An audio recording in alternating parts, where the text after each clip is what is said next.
Hello, everybody. Welcome to the first ever live stream here on Cenometry. Let me get the proper thing up on the screen here. Welcome, as it says right there. Put that text right there so you'd all feel welcome right away, because I want everyone to feel welcome here.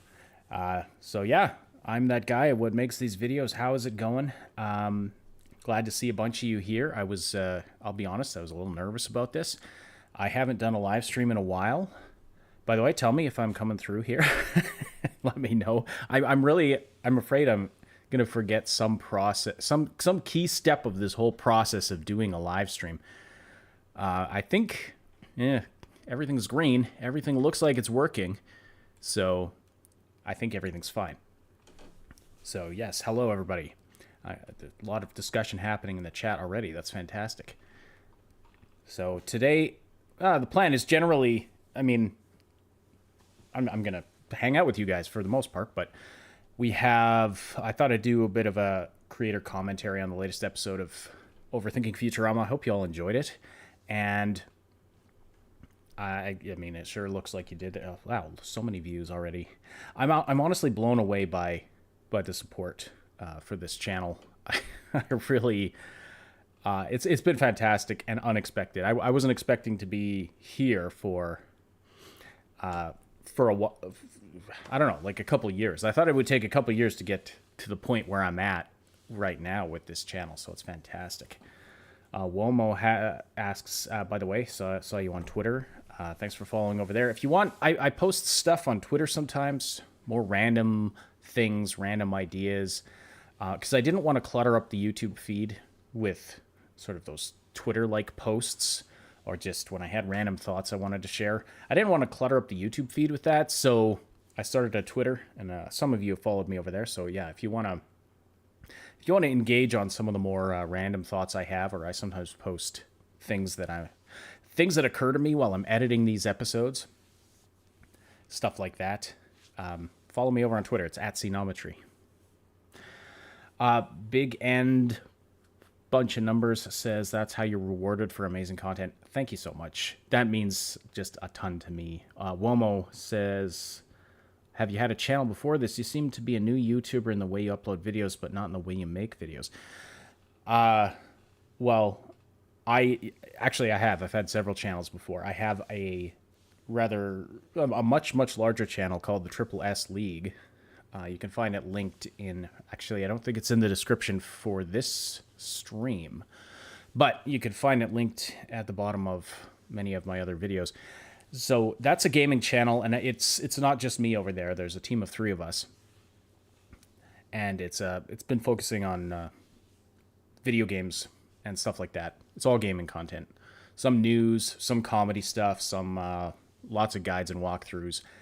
And we've been doing that since 2015. So yes, I've been on YouTube for a while, but Cenometry was a brand new endeavor. It's a solo endeavor.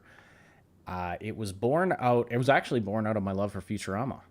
I think I was editing videos for the Triple S League, and I had Futurama on in the background, and I'm like, man, I've watched through this show or listened through it. I don't even have to watch it. I can just listen to the sound and know exactly what's going on. I was like, I've watched this so many times, like maybe I should do something more with it. And then Overthinking Futurama kind of evolved out of that idea. So let's see. Since you're Canadian, says Mac RS, have you been to Canada's Wonderland or La Ronde?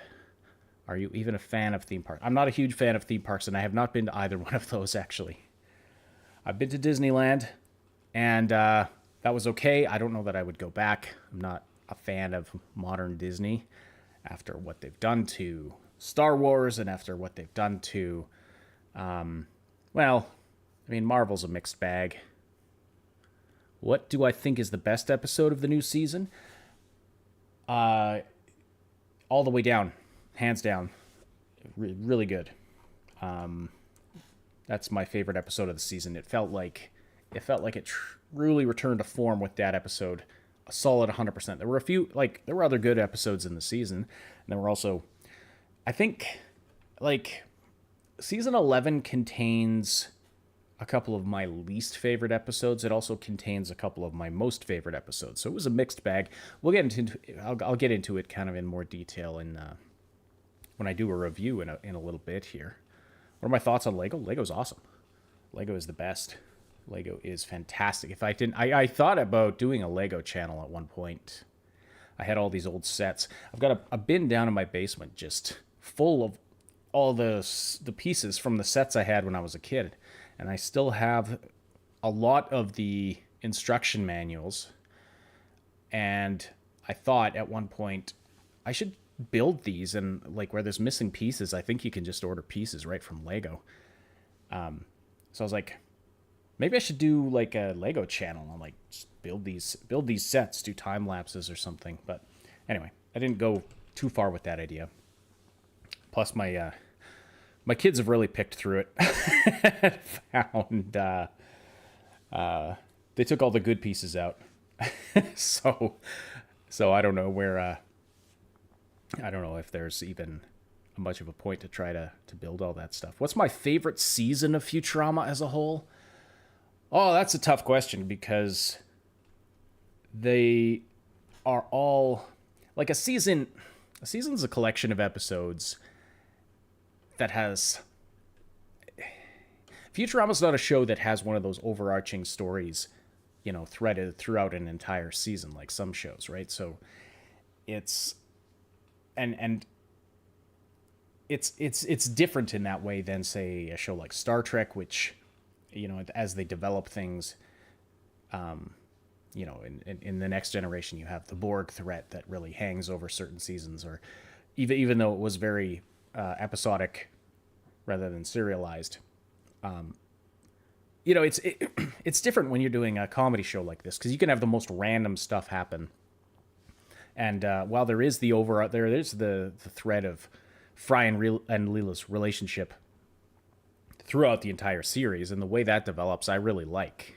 It always seems to improve. Like they develop it really well. They develop the characters really well. So there is that sense of growth, but in terms of plot lines, they're just all over the place, right? So my favorite season, well, actually, let me pull them up here and look at them, because I don't always remember which episodes are in which season, and I don't know if I've ever really thought about which season's my favorite. And then you have to ask, are you talking about production seasons or are you talking about broadcast seasons? Because the two are very different. I mean, I love the early stuff, so it's like season 1 is definitely one of my favorites. Where they're establishing everything, they're really getting the show off the ground. Fry sort of getting introduced to life in the future. I love all that stuff. Season 1 and season 2 are really great in that aspect. Let's see. So broadcast season 6 is all the movies, which are pretty good. I quite enjoy season 7. So broadcast season 7. So that's got actually, if we're talking about concentration of some of my favorite episodes, like it's hard to compare the Comedy Central era to the original Fox era. They have a different feel. The Comedy Central era, it's produced in widescreen. It's kind of it's a reboot, and it's a more modern era. So they address you see things like, DVDs and TiVos and things like that, rather than in the original run you'd see, videotapes and, that old sort of turn of the millennium technology. Production seasons, of course. Well, yeah, then I'd have to see. I'm actually looking at the streaming service seasons right now, and they don't break it into production seasons, so I'd have to pull up a different resource to do that. But broadcast season 6 is... No, not 6. That's the movies. 7, Rebirth, I thought was fantastic. A fantastic premiere. Attack of the Killer App is really good. The Da Vinci Code is really good. Lethal Inspection is one of my favorite episodes. The late Philip J. Fry with the professor and his forwards time machine. Oh, The Prisoner of Benda. That's the body switching episode. I saw someone mention that in the chat earlier. And then I thought the Holiday Spectacular was really funny as well. So I guess I'll say for that. I guess I'll say season 7 and season 1. So the Futurama wiki has everything in production order. Yeah, they do. So well, let's take a quick look at that. Why not? I've got those shortcutted. Isn't Fry in his 40s now? Yes, he should be. Everyone, that's a thing you kind of have to suspend disbelief about how old the characters should be. You know what I mean? All right, episodes in production order. Wait, what the heck? Oh yeah, here we go. So production season 6 was broadcast season 7 and 8, or 6 and 7. So that was from Rebirth to Reincarnation. And Reincarnation was... Oh yeah, that's the one with all of the different cartoon styles. So I guess I like, if we're talking about production season 6, I like the first half of it better than the second half, but the second half is still really good. It's got some amazing episodes. It's got Benderama. It's got Law and Oracle I liked. Tip of the Zoidberg. Just because I like stuff that explores Zoidberg's history, or Zoidberg's character more. We don't get a ton, like... He's a character that you don't want... like, you wouldn't want a whole show centered around him, but he's a really interesting side character. The Silence of the Clamps. Love that episode. Newtopia. I love Newtopia. I don't know how you guys feel about Newtopia. I thought it was absolutely hilarious. And of course, Overclockwise. One of the best episodes ever. That's the one where Bender becomes a supercomputer. Psycho Dawn says, love that video. Your channel is wonderful. Thank you so much. Are there 2 banned episodes on streaming? Banned episodes? I don't know of any banned episodes. If someone knows anything about that, fill me in. I don't know of any banned episodes. Oh yeah, Zoidberg's Girlfriend. I loved that episode. Stench and Stenchability. That was so good. After getting shit on for the entire series, Zoidberg finally finds happiness with someone a woman who can't have a sense of, who doesn't have a sense of smell, and then he is willing to give her up to give her sense of smell, and then she associates his smell with her love for him, and it's so, oh my gosh, stabbed me through the heart. That was so good. And the one where Fry gets his nose taken away isn't on streaming, really? Well, let me check here. What's that one called again?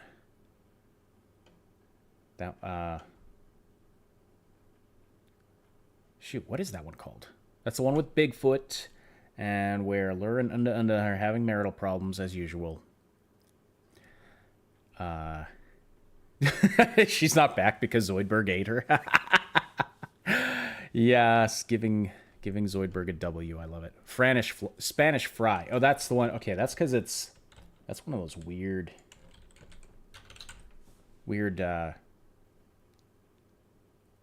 titles that I don't know the reference, or I know it's like Spanish Fly or something, but what's that? That's right before The Devil's Hands Are Idle Playthings. Oh geez. No, it's here. Spanish Fry. It's on Disney Plus anyway. Here in Canada. Maybe it's banned in America, you prudish Americans, or something, or whatever. I don't know. Yeah. The episode order is different than what you think if you're not from the U.S. Yeah, they air things in different order. Like the Fox in the early days, they aired episodes out of order. They constantly were bumping episodes for like sports games and stuff. They didn't give a crap about this show. I think they were like, okay, you're Matt Groening. You gave us, you gave us The Simpsons, which was this basically prints money for us every year. So we'll give you your little sci-fi show, but Fox really didn't care about it. It was terrible. Spanish Fry is in, well, season 4. If you're talking about production seasons, it's the second last episode. For broadcast seasons, it is on Disney Plus. It's season 5, episode 12.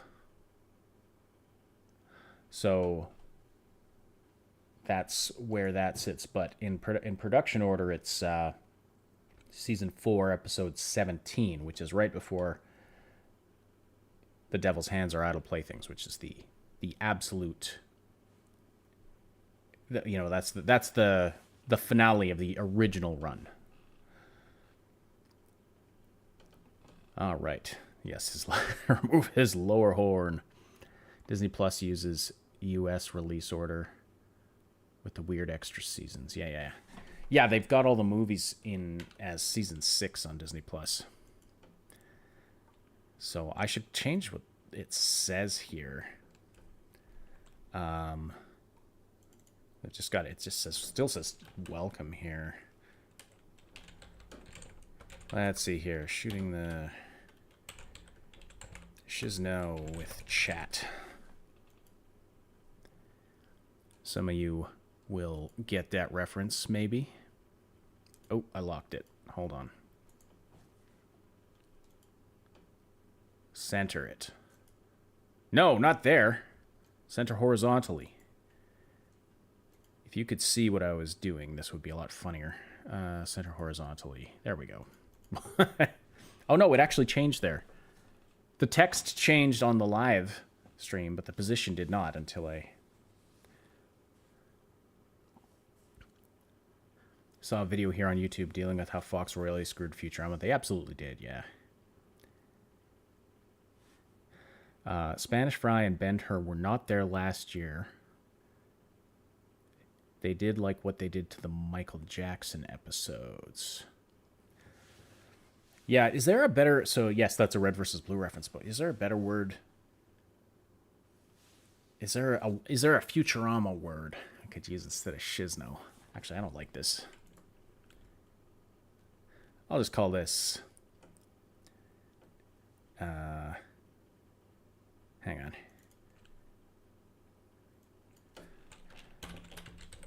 Talking about the best show with chat. There we go. I shouldn't do this on the fly. I should have planned out my chapter titles. Anyway. Yeah, so now people are going to think I'm talking about my show. Man. And that just sounds really egotistical. So just hanging out with chat. There we go. That's better. Let's put that there. There we go. Okay. So, anyway. Yeah, so I saw a lot of opinions about season 11. We'll talk about season 11. What do you guys want to do here? Do you want me to go into my review of season 11? Or should we do I was going to do a sort of a creator commentary, just watching through the Overthinking episode and talking about it. There's already a bunch of things. I made a mistake. I screwed up. There's something I said in this one that's wrong. So I'll need some advice on what to do about that. In the Angry Dome with chat. I love that they brought the Angry Dome back in the COVID episode. I love that they brought the COVID episode. Season 11 review first, okay. You think they say axe as ask in the year 3000? Well, they do. That's established in Xmas Story. But now, I don't know if they actually stick to that. Well, they do. There are episodes after that where they make sure to say axe instead of ask. But Leela says, because Fry mentions Christmas, and Leela says, "Oh, that's an archaic pronunciation, just like you say ask instead of axe." Also, you said I had kids earlier. You thought I was someone in my 20s living in a basement. Uh, that's funny, man. I no, I'm not. I there was a time when I was 20 living in a basement and would have loved to have done a show like this, but I didn't know what I was doing back then. So my comedy and production skills were not what they are now. Just address it at the beginning of the next video. Yeah, well, that was my. So the choices would be either just address it in the next video, cut it out of this video. I don't want to do that though. I don't want to cut it out of this video. But or just make a short standalone video saying like, I screwed up, I'm terrible. Actually, there's stuff I've thought about doing. I mean, it would take time away from producing new episodes, and so I'm not sure about this, but I've thought about doing like a stuff I missed episode. I could include corrections in that, but like stuff I missed and stuff that, chat or the viewers have noticed that I didn't notice. There's if you go through the comments of any of the episodes I've put out, there's a lot of great ideas, people pointing things out that I didn't think of or that I didn't notice. And so I thought about I could do an episode sort of compiling all of those and giving credit where due. That could be fun. But stop scratching your axe hole. Yes, that was a great line. And does that mean task is pronounced tax in the future? Good question. That would get confusing, wouldn't it?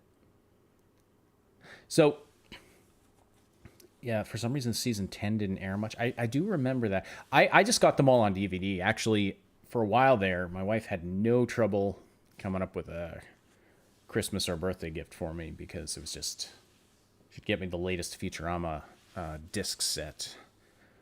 And so I've got them all. I've got, well, not season 11, but I've got everything before that. Is it going to be 4 years until the dog episode? Well, that's a good question. I have to make some decisions there. I did a poll on Twitter. I didn't do it on YouTube. I did a poll on Twitter asking, should I continue all the way through season 1 first? Should I take a break, do episodes from other seasons? Should I take a break from Futurama and do a different show or a movie or something? And I, sorry, distracted by chat here. Yeah, so anyway, I put out that poll and it was a small sample size because it was the Twitter audience rather than the YouTube audience, but the vast majority was, keep going with season 1. And that was my original plan, was to keep going with season 1, either the season 1 production or broadcast, one of the two. I'll have to figure out. Season 1 production season would take me all the way up to Fry and the Slurm Factory, which is pretty good.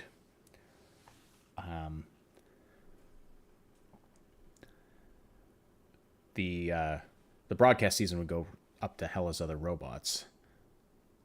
And then I didn't realize, though, I thought Xmas Story was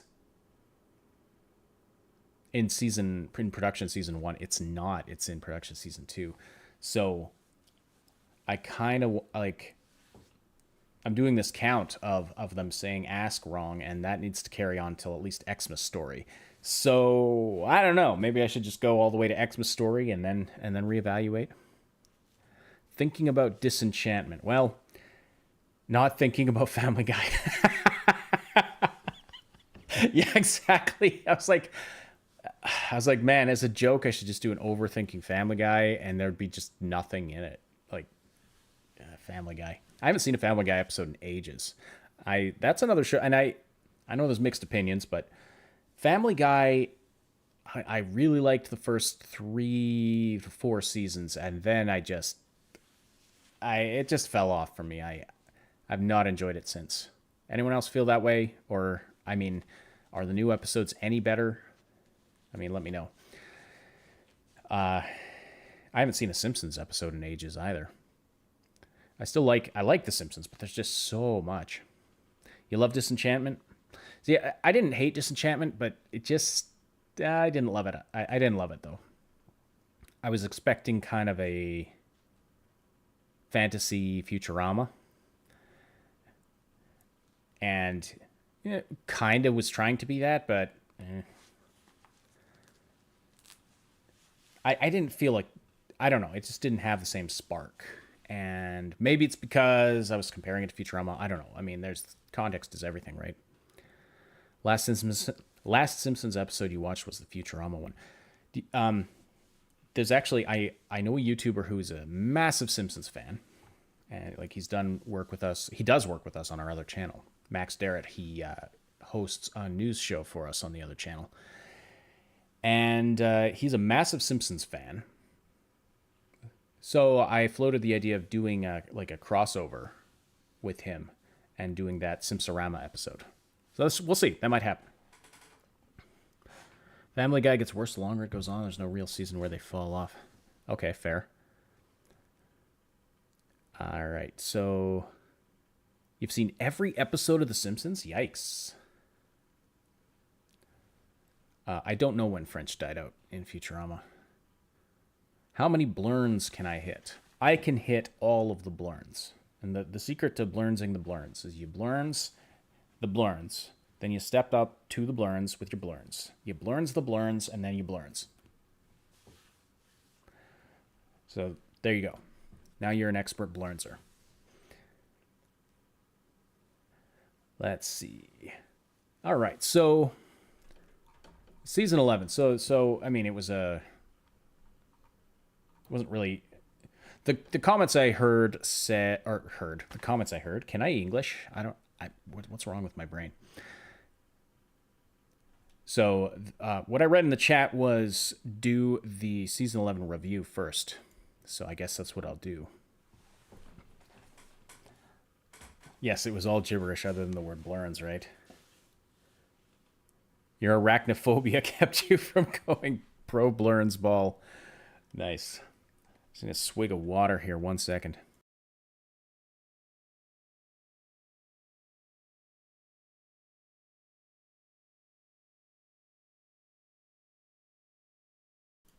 So as I was writing my season 11 review, I was legitimately concerned that some of you were going to hate me for it.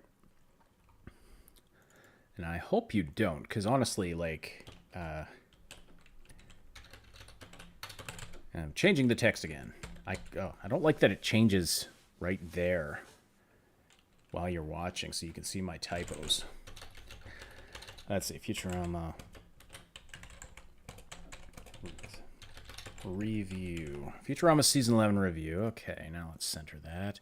So, I was worried a lot of you are going to hate me for it. It's going to start off really negative, but then get better. And it gets a lot better because as the season goes on, it gets a lot. I think the season gets a lot better as it goes on. Still not my. It's still my least favorite season, as I said to Womo on Twitter. Oh, that reminds me. I got some questions on Twitter that you know what? I'll answer them after I do the review, I guess. Bakumon says, I would say half the episodes are pretty good, but nothing crazy or just whatever, but nothing offensive, with the Explovid episode being an exception and just being awful. Yeah, I've heard that a lot. There's a lot of... Actually, I don't know if the opinions on the COVID episode are mixed or if that's... I just say they're mixed because I kind of liked it. I liked it the first time. Well, I shouldn't say... Okay, let me be precise. I thought it was funny. And it had some good moments. But on a rewatching, I was like, well, did they really have to do COVID? Did they really have to get into all of this? Yeah, it kind of seems like they're poking fun in all directions, but this is such a political and sensitive topic, and people on both sides are being incredibly disingenuous to the other side, which I always hate seeing. I mean, whenever there's a serious cultural debate and people just get into their camps and are like, well, those people over there are they're just idiots. And they are just insert label. So, yeah. That always frustrates me. So I'm glad it wasn't kind of in your face like that, like, oh, a bunch of idiots. But, well, we'll see. Okay. Mid with good moments is an apt description for this most recent season. Yeah, okay. Well, okay. Here, let me get my review out, and I'll just start reading it here. So I pulled pictures. One of them's up on the screen right now. So I don't know, and like, I spent way too long on this. I'm not gonna lie. I don't know if might be too long. It might be too long. So if I recut this into its own video, I might edit it down. But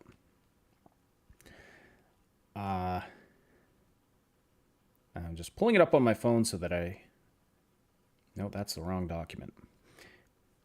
I don't want to read that. There we go. So I'll read a few sections of this, then I'll stop and talk with Chad a bit, and then read a bit more. But I'm just gonna kind of, so if it feels like I'm getting overly negative, then just bear in mind that it will get better as I get toward the end of the review. So, okay. Futurama Season 11 review. After multiple cancellations and renewals, Futurama still has a devoted... holy crap. Come on. Okay, let's try that again. We'll call that a mulligan. We'll call that a blurns. That's a blurns mulligan. Or whatever. After multiple cancellations and renewals, Futurama still has a devoted fan base nearly a quarter century on. It also happens to be my favorite show of all time. Not that anyone cares about that. I'm not the arbiter of what's good and what's not, but it's worth mentioning so that everything I'm about to say can be interpreted through that lens. If you ask fans about their favorite episodes of Futurama, or at least the most memorable ones, they'll probably talk about the ones that made them feel. Feel what? Well, anything, as long as they felt it intensely. Yes, it's also incredibly funny and intellectually stimulating, combining science, philosophy, and satire in unique and clever ways. But what really sets it apart from other shows is that it has heart. In a 2001 interview with Sci-Fi Weekly, series co-creator and executive producer David X. Cohen said the following with regard to the team's priorities in creating a Futurama episode. The biggest consideration is that we actually do still have to have an emotion story. And I don't necessarily mean it's a tearjerker, but I mean the characters must have understandable human motivations for doing the things that they do in the episode, and that there's some real conflict of some kind, either between two characters or between one character and their circumstances. End quote. Throughout Futurama's multiple runs, the creators pulled this off in spades. If you ever want to make a nerd cry, just mention Jurassic Bark, aka the infamous dog episode. But it doesn't stop there. Leela's anguish at losing Fry in The Sting, Bender's terror and Hermes' compassion in Lethal Inspection, or the moment where Fry enters his mom's dream at the end of Game of Tones are all moments that help turn me from a casual viewer into a devoted fan. Not every episode is such an emotional roller coaster, nor should it be. But even in the most absurd situations, Futurama's characters seem almost real. Their flaws, fears, and relationships, both positive and negative, drive the best stories of the first 10 seasons. Enter Season 11, a show reborn after a 10-year hiatus. I have long thought, even before knowing the show would come back on Hulu, that if they ever brought Futurama back, they'd better bring it back strong, or not at all. If it didn't start off at least as good as Bender's Big Score, and preferably as good as Rebirth or better, and if it didn't recapture the spark that made us fans fall in love with the show, then it shouldn't come back at all. I'd have been happy with it remaining a complete and finished series that I still thoroughly enjoy rewatching.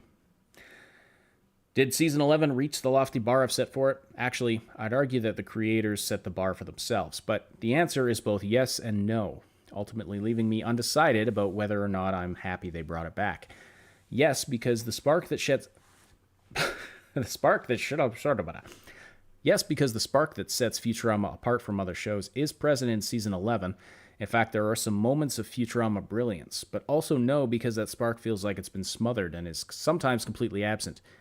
That's unsettling to me. Prior to season 11, not every episode was a masterpiece, but I don't ever recall feeling like I was watching some other show. In season 11, that feeling crept over me multiple times. Why? Have the creators lost their passion? Does their new production deal limit them in ways that cause the quality to suffer? Is it simply that the show needs time to find its legs again? I don't know the answer.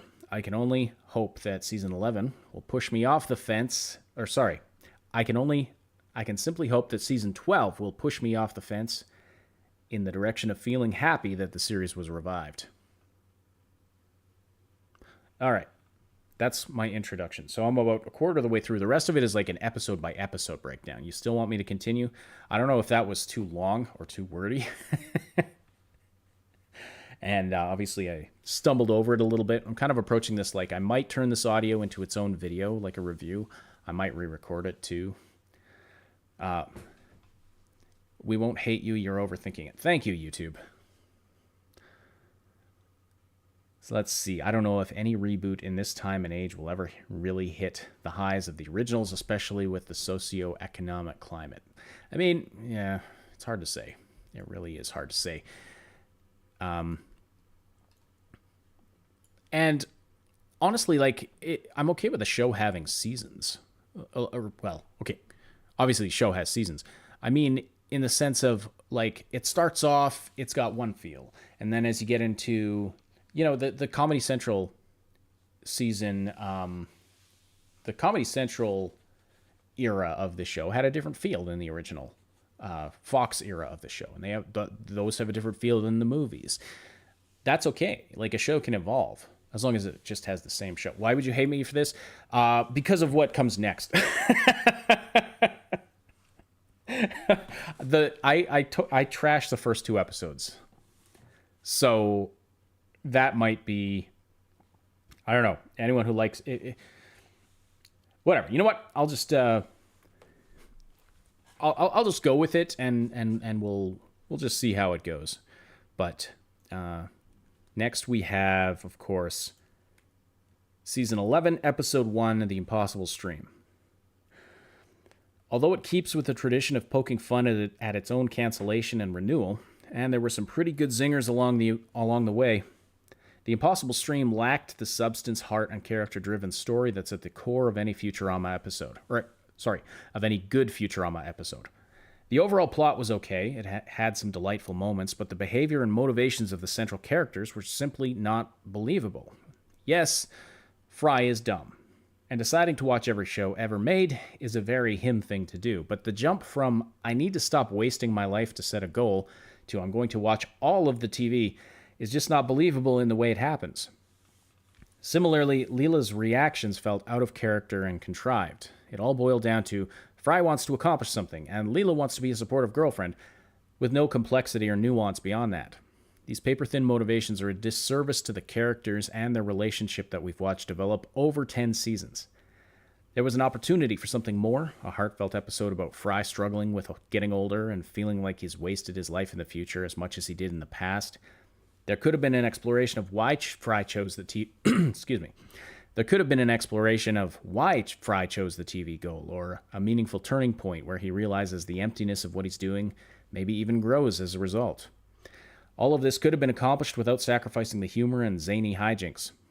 But instead, Fry is hidden away in a full bodysuit for half the episode while Leela runs around on a mission to save his life that's obviously doomed from the get-go. Yes, there are some laughs along the way, but they don't make up for the striking lack of substance in this reintroduction to a once great series. Fry just has a brain slug in that episode. Yeah. Whatever happened to the brain slugs? Man, we haven't seen brain slugs in a long time. Did they even show up after the original, from the movies onward? Did we see brain slugs? I'm not even sure. Maybe I'll look that up on the wiki. Is it strange that I don't really, really like The Devil's Hands or Idle Playthings, says Brick Guy 42. I don't think that's strange. It's an odd episode. Probably the as the as the finale. Yeah, all the brain slugs starved. That's right.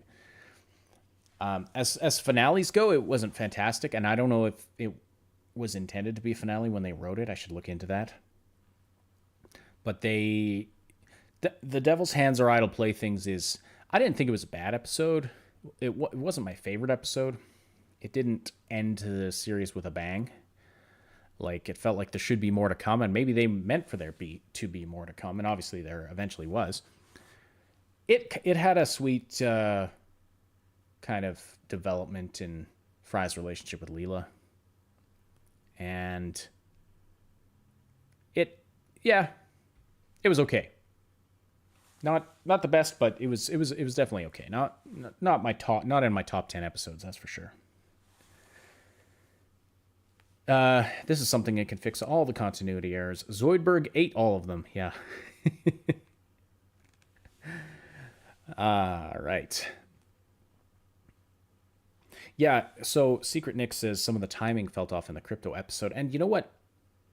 Thank you, Brian Forrest. Appreciate that. So I didn't really talk about this in my review, but throughout the season, like, yeah, it felt like they were trying to get their rhythm back in some ways, as far as timing, as far as the quality of the jokes. And I have to wonder, do they still do table reads? I know they used to do both for, I think in the original run and the Comedy Central run, they would write the script, then they'd get all the actors in to read the script as a table read. Kind of like a rehearsal run kind of a thing. There's you can see videos of it on some of the DVD special features. They're just sitting around a table. They're reading the episodes, doing the voices. Sometimes they'd have, one of the actors would be in over the phone, like, because it's an informal thing. They're just, the writers and creators are just trying to get a feel for the episode and how well it works. And you watch those, and some of the jokes are different. Some of the one-liners that they stick in, they're sometimes different than the final episode, because then they realize, oh, this isn't as funny as we thought it would, or as we thought it would be, and so we're going to change it. And so they would do that kind of a thing. I wonder if they still do that, because it felt like there were points where I was like, that doesn't seem like these jokes are just not to the quality that I was expecting, especially in this next episode, Children of a Lesser Bog. Just, there's some stuff that I was like, they actually thought that was funny, or I don't really get it. Anyway, let's see here. Brain slugs only show up in 2 episodes? That's surprising. They're so memorable, actually. The only episode from this season you didn't like was The Prince and the Product. Okay, I mean, fair enough. Like, not everyone's going to agree with my thoughts on this. And that's fine. Excuse me. I think I need more water here, but and I mean, that's fine. If you liked season 11, that's good. Good. I'm glad you enjoyed it. Well, and I didn't hate it. Like I said, I'm still on the fence about whether or not I'm happy they brought it back, but it definitely had some good moments for sure. I almost wish maybe, if I could get rid of the stuff I didn't like from the season and squish everything I did like down into 2 or 3 episodes. That could have been a great, I mean, obviously that's not possible, but anyway, swig of water and then I'll continue.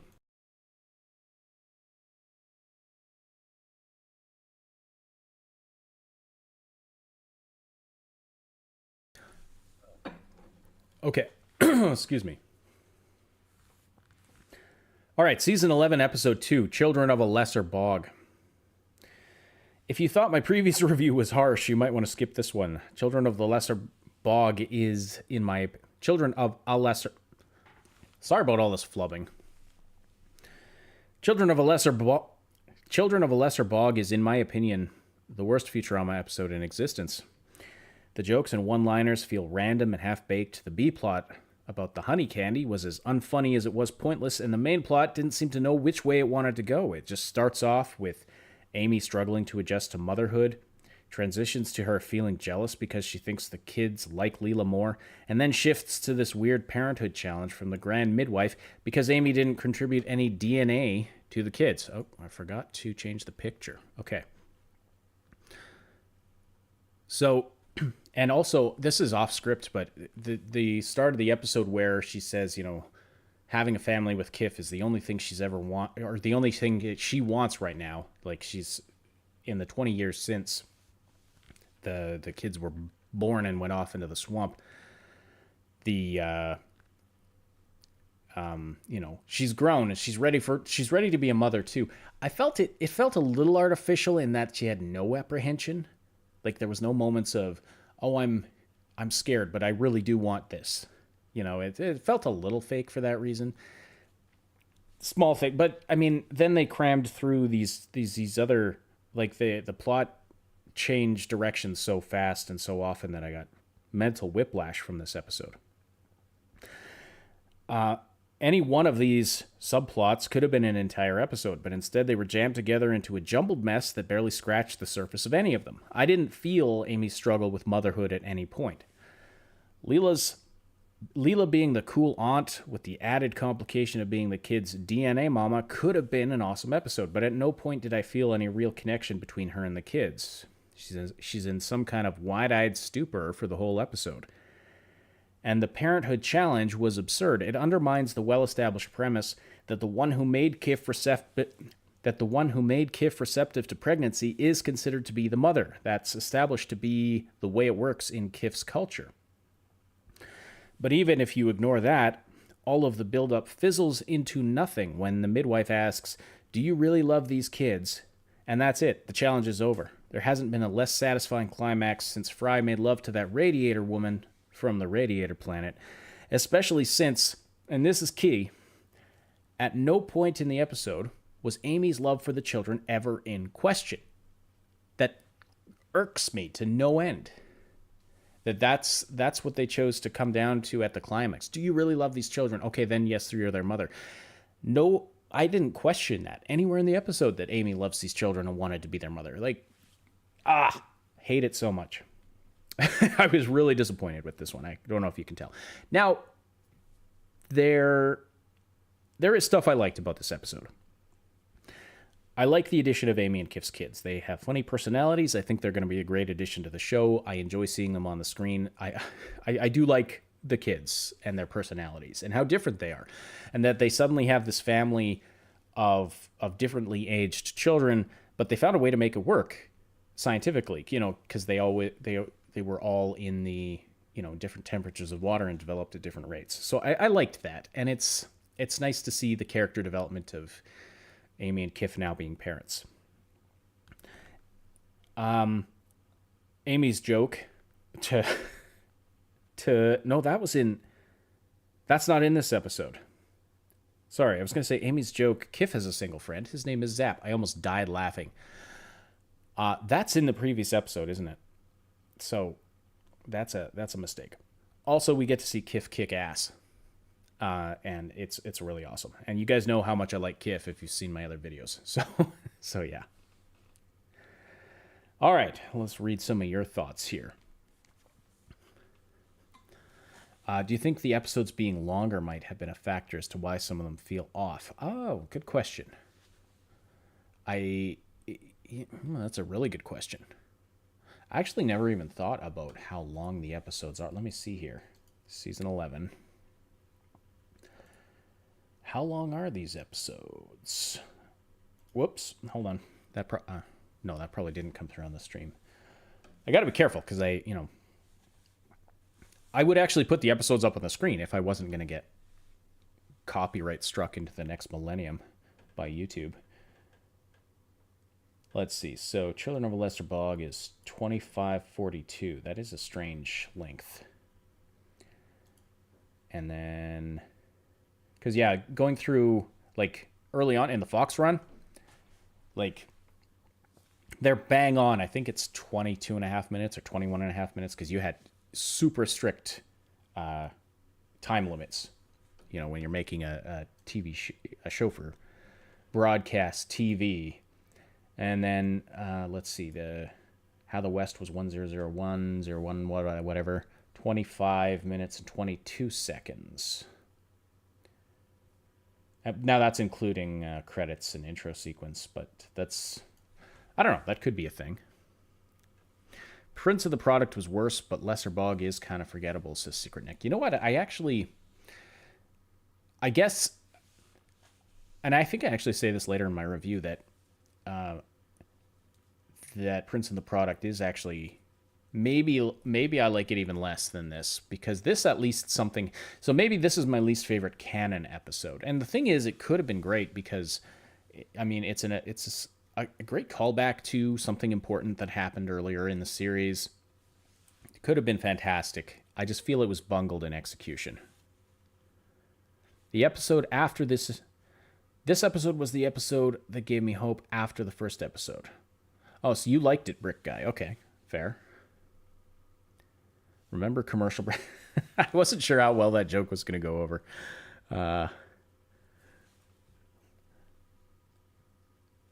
Fry not remembering. Oh, wait. Which one are we talking about now? Or you guys... Oh, you guys are talking about other stuff. Yeah, that was harsh. None of the other... My reactions to any of the other episodes are not that harsh. And most of them are not that long, too. So we'll... we'll go. They'll go a little faster. So next we have season 11, episode 3, How the West was 10100001. Which, fun fact, that is, I mean, that's binary, obviously. That's binary for the number 81, which is the atomic weight of the element thallium, which features very heavily in this episode. So there's a joke right in the title there for you, or at least a kind of a geeky reference. How the West was 81. Or if you prefer to translate it to ASCII, it's a capital letter Q. So I think it's funny to call the episode How the West was Q, but obviously it's How the West was 81, which is the atomic weight of thallium. Let's see here. Okay. This is where things started to go uphill for me in this season. Funnier jokes, nerdier jokes, poking fun at crypto, entertaining side characters, and the mock Old West setting made for a fun episode overall. I know I have another picture here. Oh, yeah. Bender becoming obsessed with something mundane, in this case a donkey, is always quite hilarious. And the scene where he rides Rusty, his donkey, while playing an Old West song and singing about his ass was the moment I started to feel like I was watching Futurama again. And then came the 3D shootout, which was a fantastic sci-fi twist on the classic Old West trope. On top of it, you had Dwight saving his dad using limbo, and this was Futurama magic recaptured. Now, the episode wasn't without its issues, the worst being that Fry and Leela still felt like flat Family Guy parodies of themselves. Their jokes weren't funny, their dialogue was cringe, and there's zero chemistry between them. Some might argue that there's never been romantic chemistry between Fry and Leela, and that might be true, but at least their friendship used to be palpable.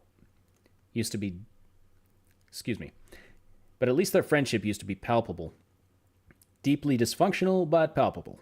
Despite its flaws, How the West was 10100001 gave me hope that things were about to get better.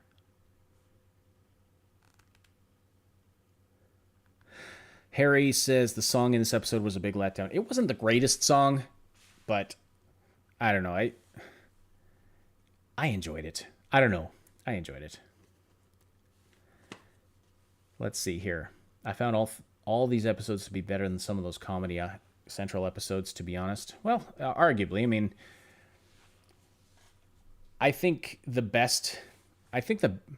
Personally, I think the best episodes from the Comedy Central era were better than all of season 11. That's not to say that there weren't episodes in that era that are worse than this season. And I mean, so much of this is subjective, right? This show speaks to you in a different way than it speaks to me. And so, you know, that's absolutely fair.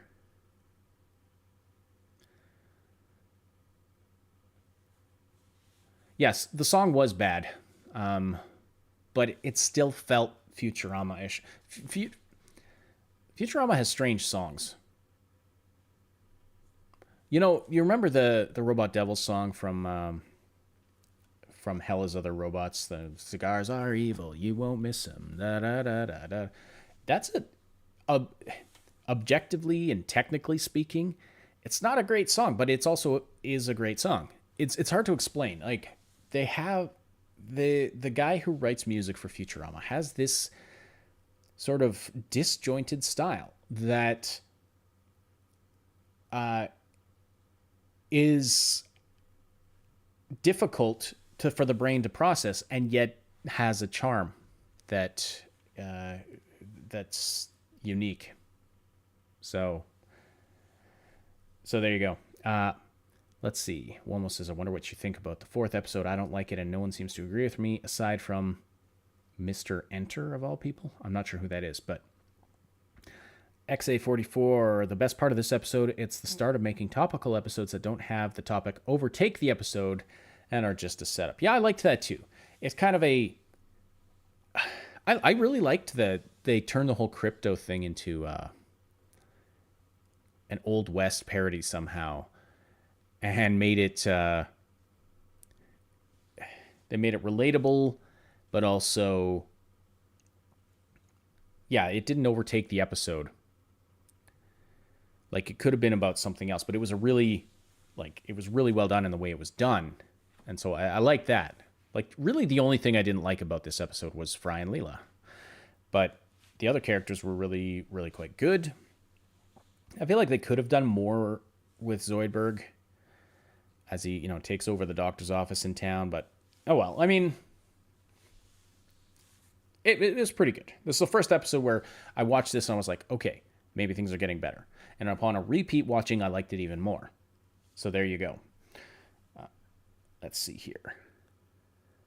Hermes' song from How Hermes Requisitioned His Groove Back is a certified banger. Yes, it is. That song's fantastic.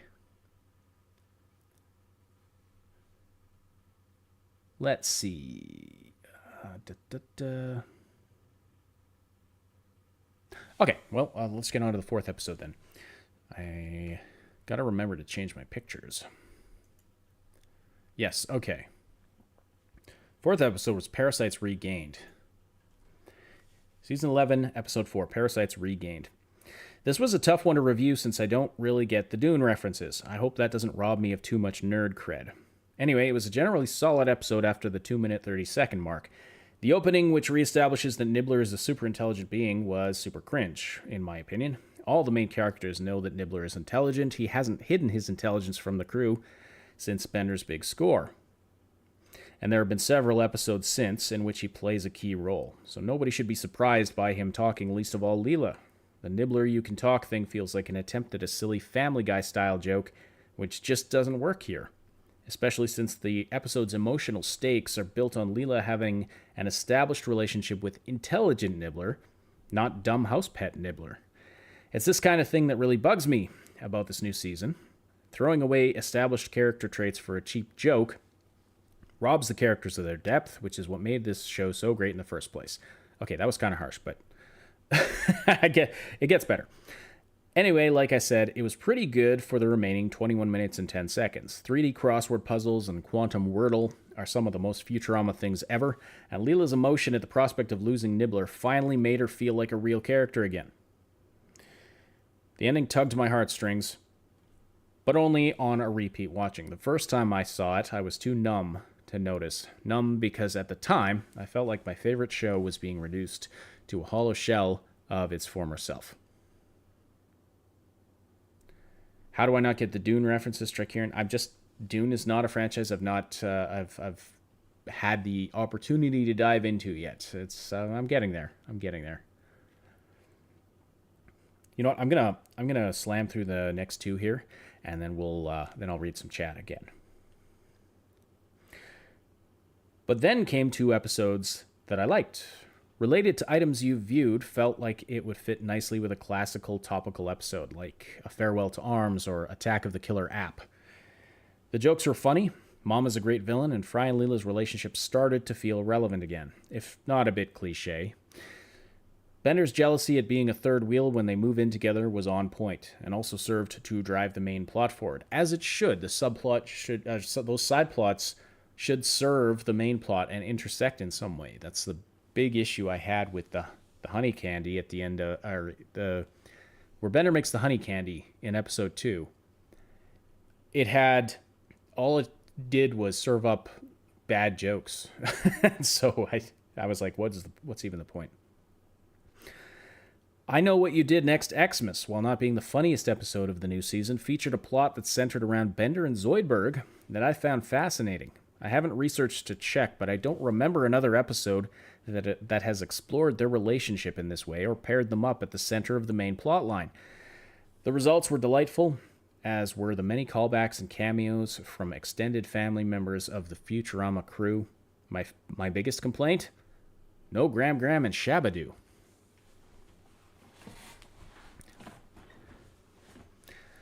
The Nibbler You Can Talk seems like a fraud. Yes, okay.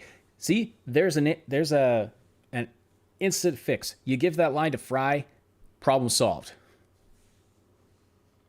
You know, yeah. I mean, at least I would have to suspend disbelief a lot less if it were Fry. That's like, wait, you could talk? Let's see here.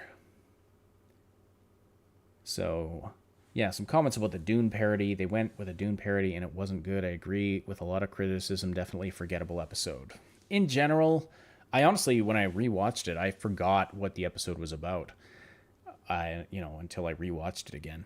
But the thing is, and I acknowledge this in my conclusion of the review, that my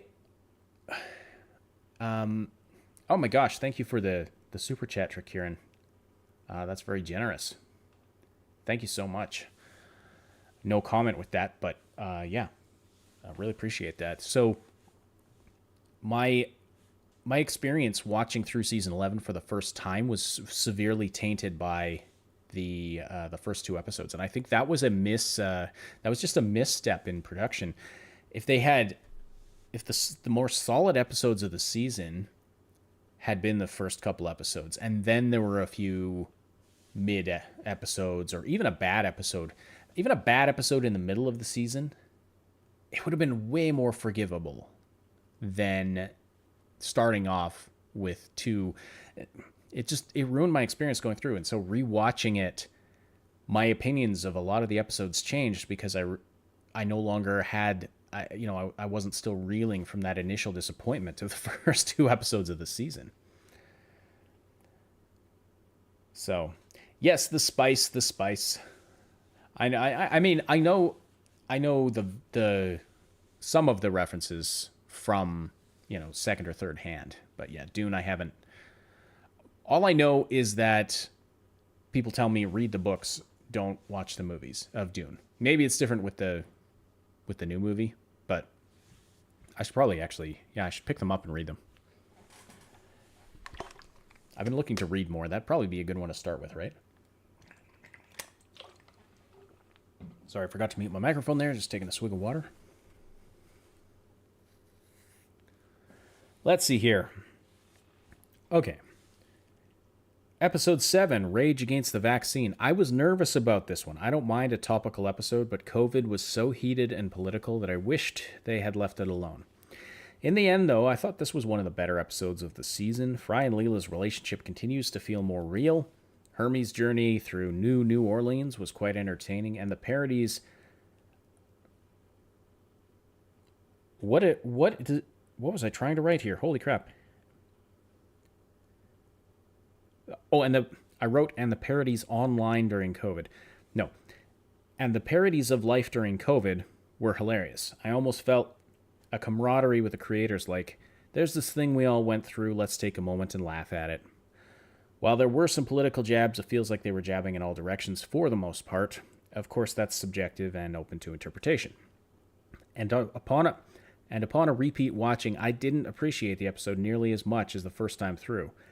I guess I still would have preferred if they had left COVID out of the season completely. After all, I think most of us just want to forget that it happened. I forgot to update my pictures. There's the one from the Xmas episode. Bender and Zoidberg, man. Can anyone remember the another episode where they paired up Bender and Zoidberg like this and actually explored their relationship? I don't remember one. There might be one, but I don't remember. Like, they've had interactions, obviously, but I don't remember another one that went into it in this depth. Here's the picture from the COVID episode. It was good for a laugh, but yeah, I don't know that it's going to be an episode that has lasting impact. Might have been a little too topical. Because, again, like the previous commenter said, that there was an episode when you have an episode that's topical, but where that topic doesn't take over, that's the best. In this episode, it completely took over. It was all about this. It wasn't just, there weren't just some side jokes and some like, oh, haha, that was funny. Yeah, I remember when we all went through this. It was more of a, yeah, they just had to make it about COVID. I mean, it would have been weird for them not to address COVID at all. Although, now that I think about it, maybe it would have been fine. Because honestly, I don't know if anyone else is with me on this, but I'm sick of being reminded of COVID. Like, I just want it. I'm fine with it just going away and being, something that I remember when I have to. Like, it's not a pleasant thing to think about. I mean, being able to laugh at it it helps a bit, but it was a hard time. It was a difficult time. And yeah, they did bring back the Angry Dome. I love that. And the moment with Fry and Leela, this is what I meant when I talked about their Fry and Leela's relationship continuing to feel more real. When Leela's in the Angry Dome and Fry goes in because he can't, risking being infected because he'd rather that than be apart from her. And I can only imagine what happened in there after that. They've got black eyes and stuff. They've got black eyes, torn clothing, and big smiles when they come out of the Angry Dome. I can only imagine what was going on in there, and it's a transparent thing on top of the building. So, yeah. But it was sweet. Fry's just, Fry deserves Leela way more than Leela deserves Fry. How many times has he tried to, basically die in her place? Like, because he's just, he's a good dude. He's dumb. He's the idiot with a heart of gold kind of a thing. Let's see here. They did a better sick episode when Fry brought back the common cold. Yes, that was a really good. Yeah, I agree. Return of Warnstrom was pretty good. The voodoo stuff was, I don't know much about voodoo. I found the New Orleans stuff funny. The robot made of bones was really corny, but made me laugh with all the bone puns that just kept happening. It made me laugh. I don't know. Did you see the Wikipedia page for all the Futurama episodes that revealed the writers for all the season 12 episodes? I've not seen that yet. I've not looked at that yet, no. Don't forget, oh yes, thanks for the reminder about the slides. Sorry about that. 1984, I started reading it and then it had to go back to the library. I want to read the rest of it. Oh yes, Womo says, I know what you did next to Xmas has a super interesting mystery aspect to it that kept me watching. The resolution was super interesting. I also love the voiceover for Coolio. Rest in peace. Yes, yeah, rest in peace, Coolio. And I always liked Kwanzaa Bot and the Hanukkah Zombie. They, amusing characters. And yeah, it's too bad that we lost that actor, musician. Let's see here. Okay, Zap gets canceled. So, season 11, episode 8. Zap gets canceled. Another title that made me nervous at first, although Although it turned out to be a pretty run-of-the-mill episode with some chuckle-worthy jokes and a gratuitous amount of zap butt. Oops, forgot the slide again. Nope, not that one. That one. There we go. There we go. I had a lot of fun writing the sentence, gratuitous amount of zap butt, I gotta say. It's an average plot. Zap's a jerk. Leela feels unfulfilled in her job. There are pervy little balloon aliens. The Scarlet Letter illusion was there. They didn't do a lot with it, but there you go. All in all, nothing really stood out to me about this one, positive or negative. Oh, except that Leela takes her job way too seriously to appoint Fry as her first officer. It would have fit her personality far better to have him assigned to some unimportant post that he thinks is important. That's a small gripe, but come on, that's what I do here. Yeah, Harry, I agree, it wasn't too bad. I was worried about when I just saw the word canceled in the title, and I was like, oh boy, what are they going to do? And if you remove the title, you wouldn't notice it being about cancel culture. Except that they do call it being canceled, and he wears the big C. But I mean, you have a point.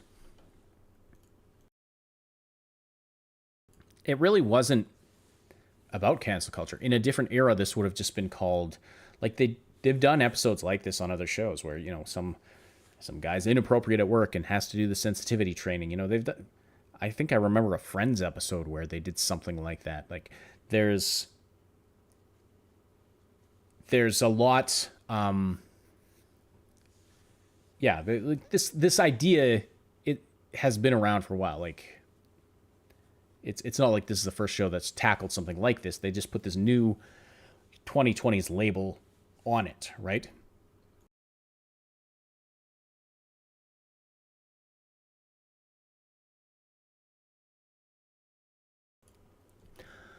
What was that joke about executive delivery boy? Yeah, yes, the stream's going to be archived, Mac. If you need to duck out, I will. This will stay up on the channel, and I'll slice off the whole introduction bit with the countdown, and we'll just go into the content here. So they should have invented a new pandemic that turned people into crab people. Yeah, there already are crab people though. I remember the home movies episode. Oh, sorry, I'm getting a little. There's so many different conversations happening in the chat right now. Let's see. The joke about executive delivery boy. Yeah, it's just a title you. it's just a title you put in front of a person's job to make it to make insecure people feel better about themselves. That's like the end of one of the episodes when Fry gets promoted to executive delivery boy. And then the credits for the executive producers come up on the screen right at that moment. That was really funny. What episode was that? The episode where he becomes a cop, and then he comes back. Yeah, new label, old issue, exactly. And the thing is that executive producer, it's somewhat true, and you kind of have to know a little bit about show business. I've never worked in the movie industry, but just doing all of the dorky reading that I do about how things work behind the scenes. When they made the Star Trek movie, like the original Star Trek movie after, you know, the original season or the original series, the first Star Trek movie was a disaster. It had like Gene Roddenberry blatant, like, exploded the budget and made a relatively boring movie. And so for the next few Star Trek movies, he got demoted upwards, or what did they call it in the thing I read? He got bumped to executive producer and had less creative control, basically. Kind of the reverse of what happened to George Lucas. So he had, which is why the following movies were much better. No offense to Roddenberry, Star Trek's a great franchise, but apparently he, isn't great at making a full-length movie. Yeah. All right. Okay. Two more to discuss here. The Prince and the Product. Season 11, Episode 9, The Prince and the Product. This season's attempt at an anthology of interest episode. I feel like this one sounded a lot better on paper than it actually turned out. The redeeming feature is that none of it is canon. I really hope that none of it is considered canon. I mean, the segments where the characters are reimagined as toys, obviously not canon. It's like the anthology of interest or Naturama or any of those types of episodes where they do the 3 stories where, you reincarnate people. But there's all the connecting segments where Leela is swept off her feet by the Prince of Space and Fry fights for her right to marry him because reasons. Really dumb reasons. The whole thing is ridiculous, which would be okay if it were funny, but it's not. Even the toy segments really fail to be decent parodies of those kids' shows that are glorified toy commercials. And it occurs to me that I might like this one even less than Children of a Lesser Bog, because at least something happened in that episode. And I guess I'm going to reshuffle. This is probably my least favorite episode, period. And Children of the Lesser Bog is my least favorite canon episode. So there you go. And I know. Now, Max says, I freaking loved this episode. It made me laugh so hard. It did have some laughs. I'm not going to lie. There were moments where I laughed out loud. Just overall, bleh. I was like, why? They tried to do this toy car horror thing, and I don't know. Like, they did a parody of kids shows in a couple seasons ago. What was it called? The one we were talking about it earlier. Someone was mentioning it in chat. The one where they are reimagined in not different animation styles, but like as different kinds of kids shows, and they do like a Smurfs parody, and it's obviously, it's like these shows are obviously intended to sell you products. It seemed like they were kind of trying to do something like that in this episode, but with the results weren't nearly as good. And they were kind of trying to parody those kids shows that are basically just trying to sell toys. They're glorified advertisements. But yeah, I didn't like it. I didn't find it worked. Yo Leela Leela had some of the funniest shit ever. Yes, I agree. That was a really good episode.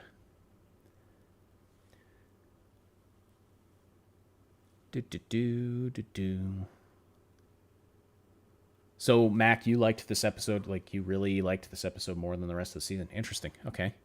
Just goes to show you that this is so subjective, right? Yeah, I thought that too, Eric. Where's the what if machine? Why don't they do another one of those? Bring back the what if machine. That was fantastic. Yeah, the cereal commercial bit. I guess that was partly. I guess that was only one segment of that show, and then the other. They made fun of other aspects of kids' cartoons, like all the violence, and Nixon's there trying to censor it and stuff. It was a pretty good episode. Okay.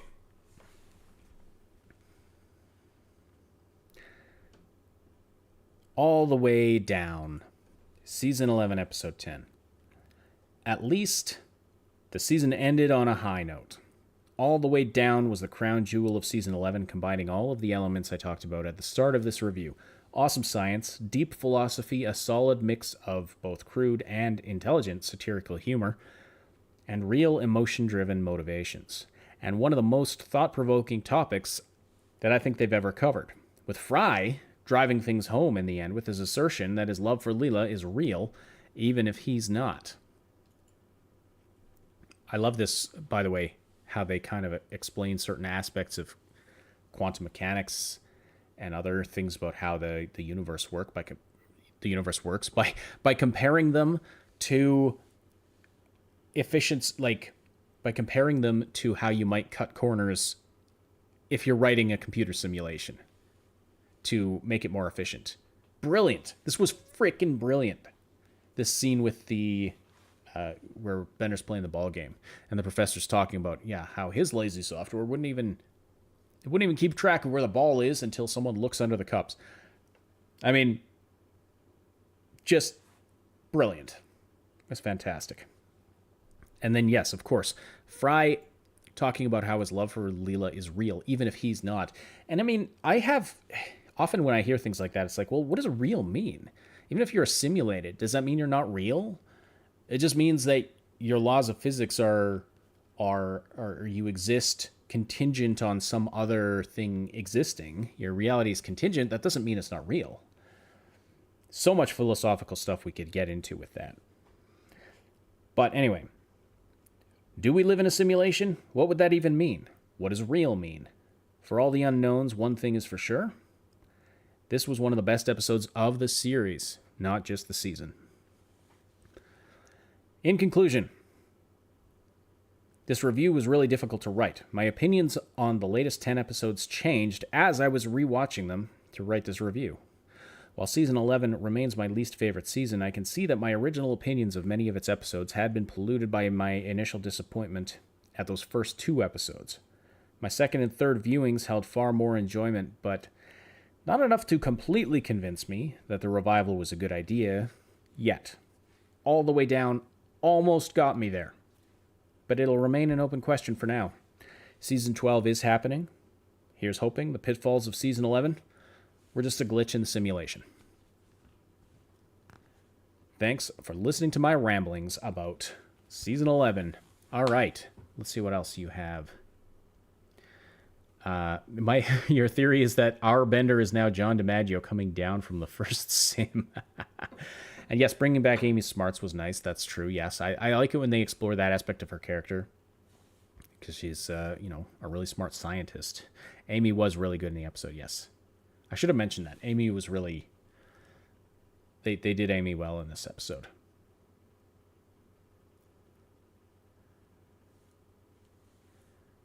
Let's see here. This one actually had a story and a good one. There you go. Jurassic Bark is your favorite episode? Well, I mean, Jurassic Bark is definitely, I don't know if it's my favorite episode. It's definitely one of the most memorable episodes. It's definitely one of the most discussed episodes. And it's definitely, it yanks your heart out like nothing else. But I don't know if I could say it's my favorite because I don't like rewatching it and crying at the dog at the end, but like it's a good episode. I'm not saying it's bad. It's good, but one that I only I can take in moderation. Let's put it that way.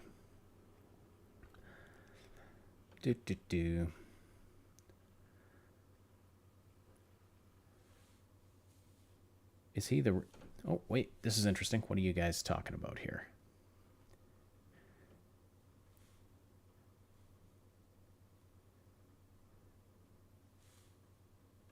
All right. I need to take a quick break here because I have had much water that has made its way through my system. So we're just going to do this. Put that up on the screen.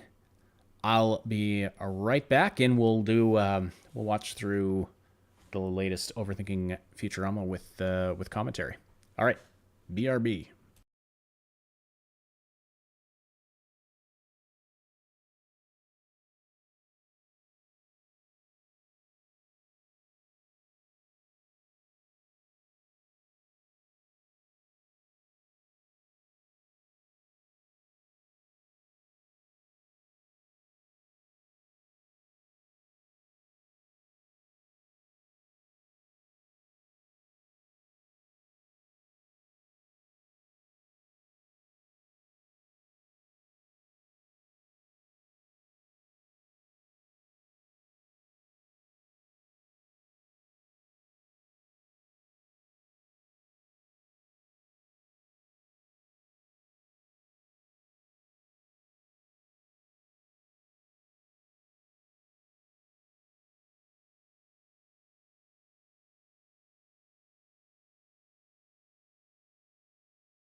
I am drunk on water. That is correct. All right, so let me just change what we're doing here. Okay.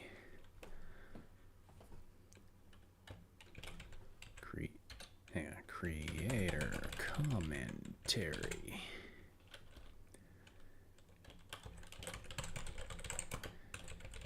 I could have probably done this with the mic muted, I guess. Season 1, episode 5.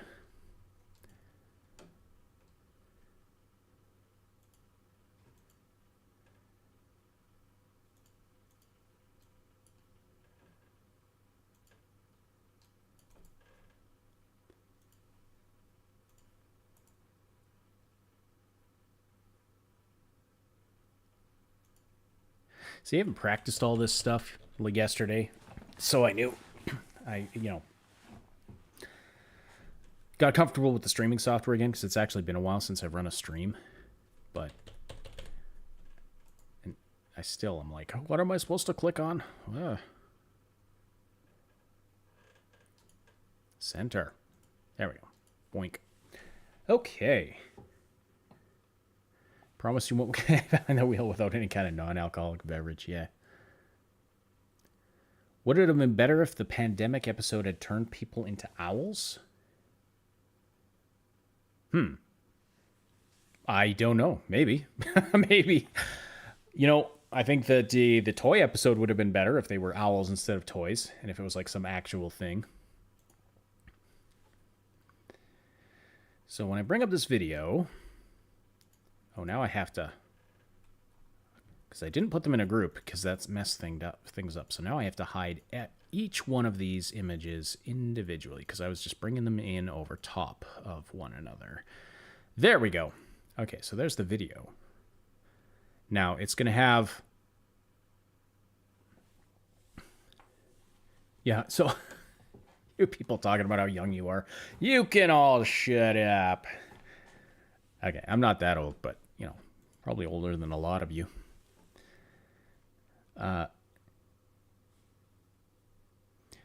About Season 11, XA says, it really bothers me that Leela does nothing violent. The entire run, like, kicking people is her thing. Well, she doesn't do much of it, but she does a little bit in the Amazon episode, in the related to things you viewed. She decides she wants to go hit people, and then she just randomly punches a guard at one point. Leela was definitely... Yes, I agree with the general... Cassidy, I agree with the general... the general opinion that Leela's character was very off for a lot of this season, and that bothered me a lot.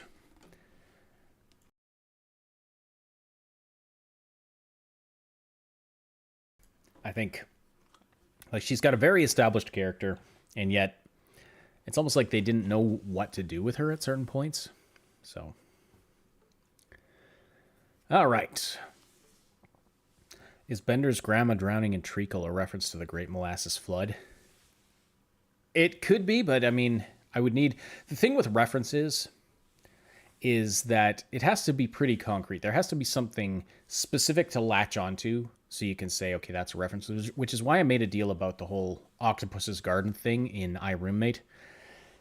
The fact that, like on both of the wikis, and I think somebody just copies stuff from one wiki to the other, and it doesn't really get curated, right? So probably just originated in one spot, or maybe someone posted it online and someone was like, oh yeah, that sounds clever. I'll copy that to the wiki.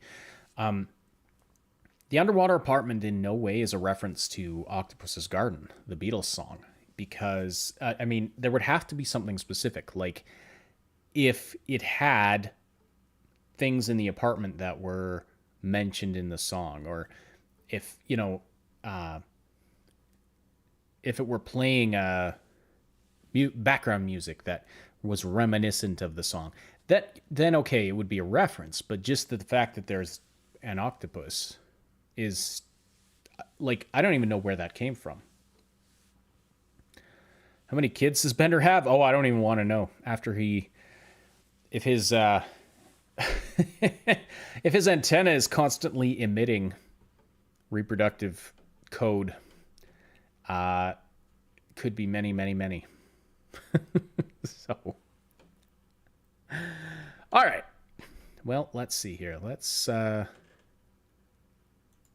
I'm gonna do that so I can see it better, and then let me know how the volume is as we go through this here. I guess I'll just play the video. I've never done this before, so well, I'm not sure how well it's gonna work. This episode's title is a reference to the 1990 album Fear of a Black Planet by Public Enemy. Not being familiar with the artist or the album, I don't feel qualified to comment on any potential overlapping themes or similarities. But before the end of this video, I will suggest a new title for the Futurama episode that actually rhymes with the album title. And will cost me at least one friend.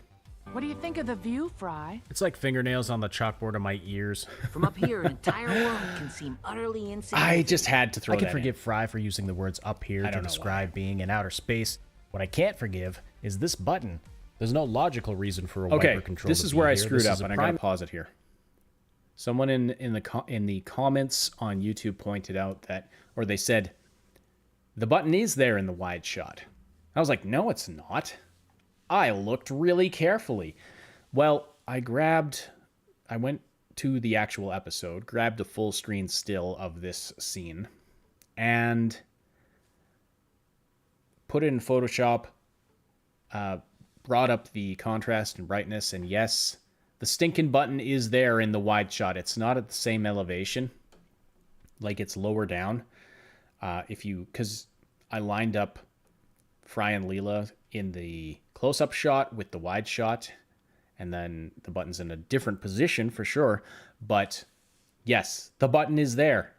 I don't believe it. Day one, I have to issue a correction, and this irks me. So what do I do?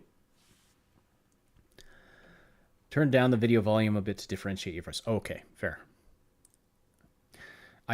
I can hear it, but I just don't know how loud it is for you guys compared to my live voice. You know what I mean? So, okay, so I'll turn it down. But yes, so the button is actually there. It's really hard to see, but it is actually there. So, yeah. What should I do? Actually, should I do a poll? Is it worth doing a poll? First of all, should I keep it in? Well, see, I saw those marks, but I thought they were something else. You know what I mean? So they were the same volume? Oh, okay. So I'll crank that down even more then. It is there, and I saw the marks, but I thought it was something else, especially when I compared it to where the button was positioned in the close-up shot. So this really annoys me. So I don't know what I should do. Let's see. I'm going to start poll here. How should I fix the epic button fail? Cut it out. I would do a text edit, Cassidy, except that, well, I should check. Maybe the new editor on YouTube allows you to do that again. They used to allow you to go and add text after the fact. They no longer do. Or they stopped then. Like, that was removed from the online editor. Well, anyway. Cut it out of the episode. Press it at the start of the next one, or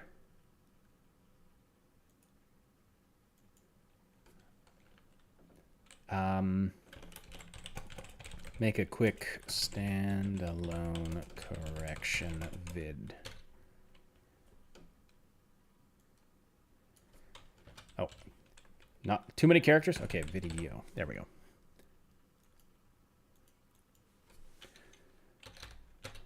Oh, that one's too long. Okay. It says address it at the start of the next. That means the next Overthinking Futurama video. So there we go. There's my poll. You guys can say what you think. Yeah, I could put it. I'll put it. I will pin a comment too. I'll do that. Yeah. Okay, well, anyway, let me just... Example of cartoon convenience placement. So I don't know if you can... I can't hear it now, but I can turn up my volume without it affecting what you hear. So... If only the real world had those laws of physics. I mean, yeah. Yeah. Might lose some Anyway, stuff of this is a funny gag. I know I'm poking fun at it, kind of ripping it apart, but this is what I'm talking about. So the buttons in a totally, like, Fry and Leela almost line up perfectly in the wide shot. If you take the close-up shot, shrink it down, put it over top of the wide shot, they almost line up perfectly, and the button's in a different position than it is in the, in the wide shot. So anyway, I totally flubbed this up, but yeah, this is the mistake I made. Turn it up a tiny bit. Okay. Ban anyone who points it out. Not me. Okay. The button's not even there in the wide shot. So that's my big flub up. Because I'm napping on this passenger couch. Screwed up. These screens appear to be unforgivable. Why did it stop? I didn't pause it. Security monitors showing different parts of the ship, but when they switch, it's the same 4 pictures, just swapped to different screens. You guys ever notice that? And weirdly enough, they weren't just copied and pasted. Each version of the same image is slightly different from the others. The reason I threw this in is because I was like, for each screen. Why didn't they draw different areas of the ship instead of redrawing the same ones, right? To work, this tiny planet must have been traveling along roughly the same course as the ship, only slightly slower. Look how gradually they approach it, despite how fast the ship is moving. For the stars to have this kind of parallax motion, the ship must be going many times faster than the speed of light, which is impossible according to yada yada something Einstein, but the ship can do it because yada yada something dark matter engines. How did the planet achieve this speed? Maybe it's not a planet at all. Maybe they just smushed a spherical starship carrying millions of tiny alien refugees. What a hilarious gag. Or a planet Watching full the of... planet in slow motion reveals an interesting animation detail. In the 3 frames before it splatters on the windshield, the rings tilt or distort slightly, as if the rings hit the glass before the central mass. I guess this counts as a nobody would have noticed if they hadn't overthink, and it really is a nice touch, but it blasts by. Yeah, they could have put Scruffy in one of those screens, hey? Why they even bothered. Okay, show, you're on. This episode, we're gonna count the naked aliens. Have you ever noticed this, though, about how... Do you ever start to feel like Hollywood writers and it's almost like no matter where you are in the world, you're expected to know stuff about New York when you're watching shows. And that most people work in show business? I probably didn't or even about how things work in show business or Los Angeles. If illiterate Canadian nerd knows about Madison Square Garden, then I'm sure probably anybody watching this does too. After all, you all watch TV, and approximately all of the shows are set in New York.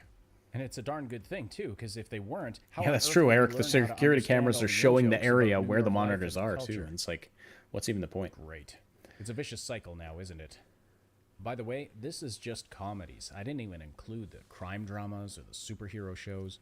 And no joke, first time I heard of King of Queens, I didn't realize Queens was a place, and this is not a lie. I thought it was about something this is not a lie. Different.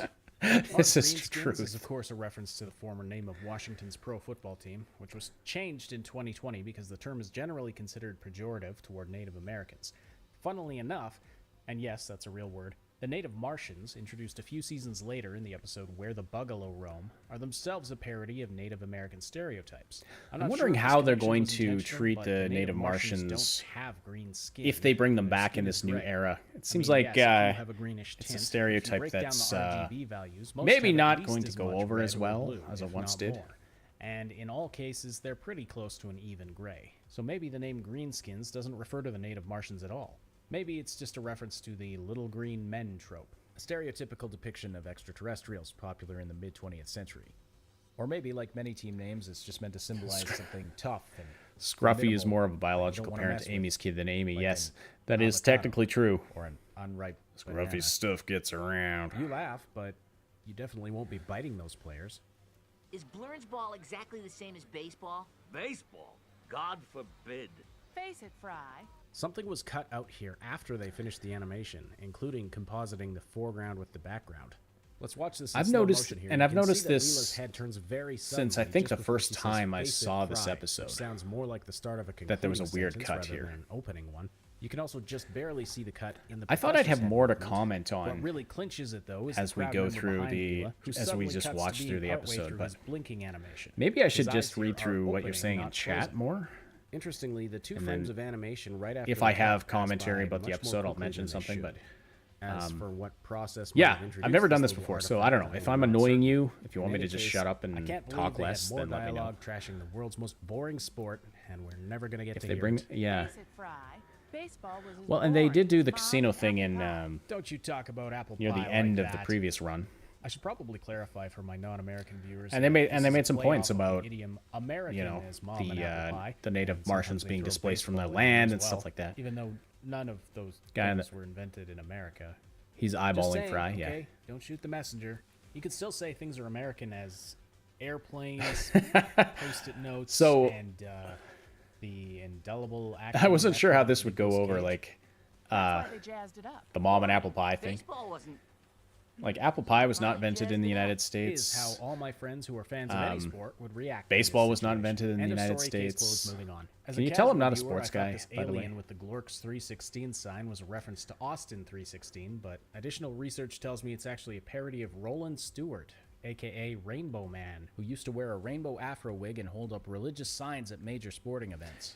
Yeah, this That's guy what was people seem weird, to remember, and he did. I couldn't find any pictures of him holding signs. Rather, it looks like he wore And I know religious it's messages see. on This his is what I'm shirts. talking about with So references. maybe Someone in the this is an comments Mandela said it effect. was more general thing to In hold any up John case, 3:16 he later signs. went on to We know it's do this some guy crazy because the stuff. alien is wearing the This side rainbow of the rig, stadium is the rainbow populated by afro those wig. Q-tip That's audience how we people know who also that starred as the Padres that's a in reference to Aliens this and guy Star Wars: The specifically. Phantom Menace, the same year this episode came out. Sadly, But they yeah, haven't he worked went. much He since. was kind of nuts though, and Most of the he's in names jail on the now scorecard for are names doing of some Futurama writers and awful producers. things. Notable exceptions include Karras, Adler, Costanza, Maris, Zork, Zork Jr., Quizdle, You know, this list here at Raspberry, and first. Jones with Hold on, Clement's arm. before I'll just pause it quickly here. I thought because there's Maris, Costanza, I thought they were bringing in names of characters from, also Zork. I thought they were bringing in names from, no, not Zork. Zork is where Mork is from. I don't know. I thought maybe they were doing names of side characters or characters from New York sitcoms like Costanza, but I don't think that was the case. There's that alien nudity we were looking for. In this scene, the ball flies off to the right, which is the direction of third base. We're at a slight angle, so maybe it's heading straight down the middle towards second. This guy catches the ball. One nearly naked pitches alien. That's the around one and naked alien somehow in the whole flies off episode. toward first base, And I then know lands that, in you know, Bender's glove, which means if we look at the opening shot, which establishes where the crew I'm picking is apart sitting, something that's the ball utterly flew unimportant, around but like this. that's what I do. Physics, am I right? Ruins everything. Yeah, that Is that his fly? someone was talking about it in the comments about the anatomy of lobsters. At And least hot dogs haven't changed. I see. I'm gonna what have to you look did into there. that. But wait, Let me have one of your young on a roll. We're out of rolls. I looked it up. A hot dog bun is a type of roll. So Yes, Zork in is your an adventure face, game. I was thinking of minimum wage Mork. side I character. was thinking of Mork from Popcorn. Mork and Mindy and Happy Days. I think he's from I'm glad Planet I am Zork, that I or did I not could be see what you did misremembering that. there. See, I'm And with this guy, so he straight up removed. this guy that removed his eyes are gone. They're there in a previous shot, so it wasn't completely. It's like they weren't drawn in on this specific shot. If I backed it up, I don't want to back it up because I just don't want to mess up where we are. But there's another shot of this same crowd scene where he has eyes. So I don't know what happened there. Maybe they add the eyes on later because they have to be animated. His eyes. I wonder. So you wouldn't have to see it. The blurns are loaded, the count's 3 blurns and 2 anti-blurns, and the infield blurn rule is in effect. Except for the word blurn, that was complete gibberish. The name Burns Ball came from a joke among the writing team. Producing Futurama was such a massive amount of work in the early Sometimes days you just that don't they wanna see- invented an extra day of the just week make your called eyes Blurns invisible. Day, so they'd have enough time to do everything Actually, they needed to there's do. something I always thought The ball got about. hit. That's never If you happened. turn Everyone acts invisible, shocked wouldn't and you be surprised. blind? Well, Like, it's like because if seeing light me is at able to pass literally through, any not sporting I'm not event. talking about like the kind where light bends around you, although that's also an issue. 70 blurns. But if light Apparently is this passing name is through pronounced you Miller. or I'm never gonna bending figure out around these New you, York accents. doesn't that mean it's not hitting your eyes? Doesn't that mean you'd be blind? There was a blurn hitting me. That's something I've been thinking about since I was a kid. Exactly. Wireless Joe was nothing but a programmable bat on wheels. You humans are so scared of a little robot. So this is where the episode gets really good. This is where I really started There's all overthinking kinds of stuff. robots down there. Although I'm not even sure if it's really overthinking. Like, this just brings up a lot to think about when it comes to artificial intelligence and robots and the machines we create, etc., etc. So now we're getting to the real meat of this episode. The status of robots in future society is a little muddy. All robots appear to be designed for a specific purpose, but many, including Bender, are paid for their work and have basic rights. Some become wealthy actors. Some become criminals. They can vote, own homes, engage in relationships, and generally enjoy a high degree of freedom. Maybe you could be like a Daredevil type. Have Daredevil type site. Not at all clear. For example, does this sweeper robot get a paycheck and kick back with a cold one in his lazy bot at the end of the day, or does it belong to a subjugated lower class of robot? What about stationary things like garbage disposals or intercoms? Someone in the comments also pointed out how Scruffy's wash bucket falls in love with him. So it seems like these things, like the intercoms and stuff, these small stationary things, they do have feelings and consciousness. So that's weird. Why would you program them to have that level of awareness? It's starting to hit a little too close to reality. Oh, dear Lord, my new pager. Pager is an interesting term for what is clearly a two-way holographic communication device. Shoot! Professor, turn me off quick. Come on now, I know what you all would be using this for. Flying off with Hermes' communication signal, does that make it a carrier pigeon? I always thought that Seriously, though, what is happening on the other end? There's something in the chat about a question about do countries exist, or do smaller countries exist in Futurama? I think they do, but they're like provinces, or they're almost like they'd be like sub-states of because it's a one-world government. It's not that, you pervs. It's all of Earth is under the presidency of Richard Nixon for most of the series, but it's a one-world government, right? I think the different countries are like. Weird. They're kind of like states or provinces. Now Hermes has injuries? Is this a Matrix, your mind makes it real type situation? And this is the end of it. They don't explain any of this. Great news, everyone. Oh, almost. The infamous good news, everyone, won't be said for 2 more episodes.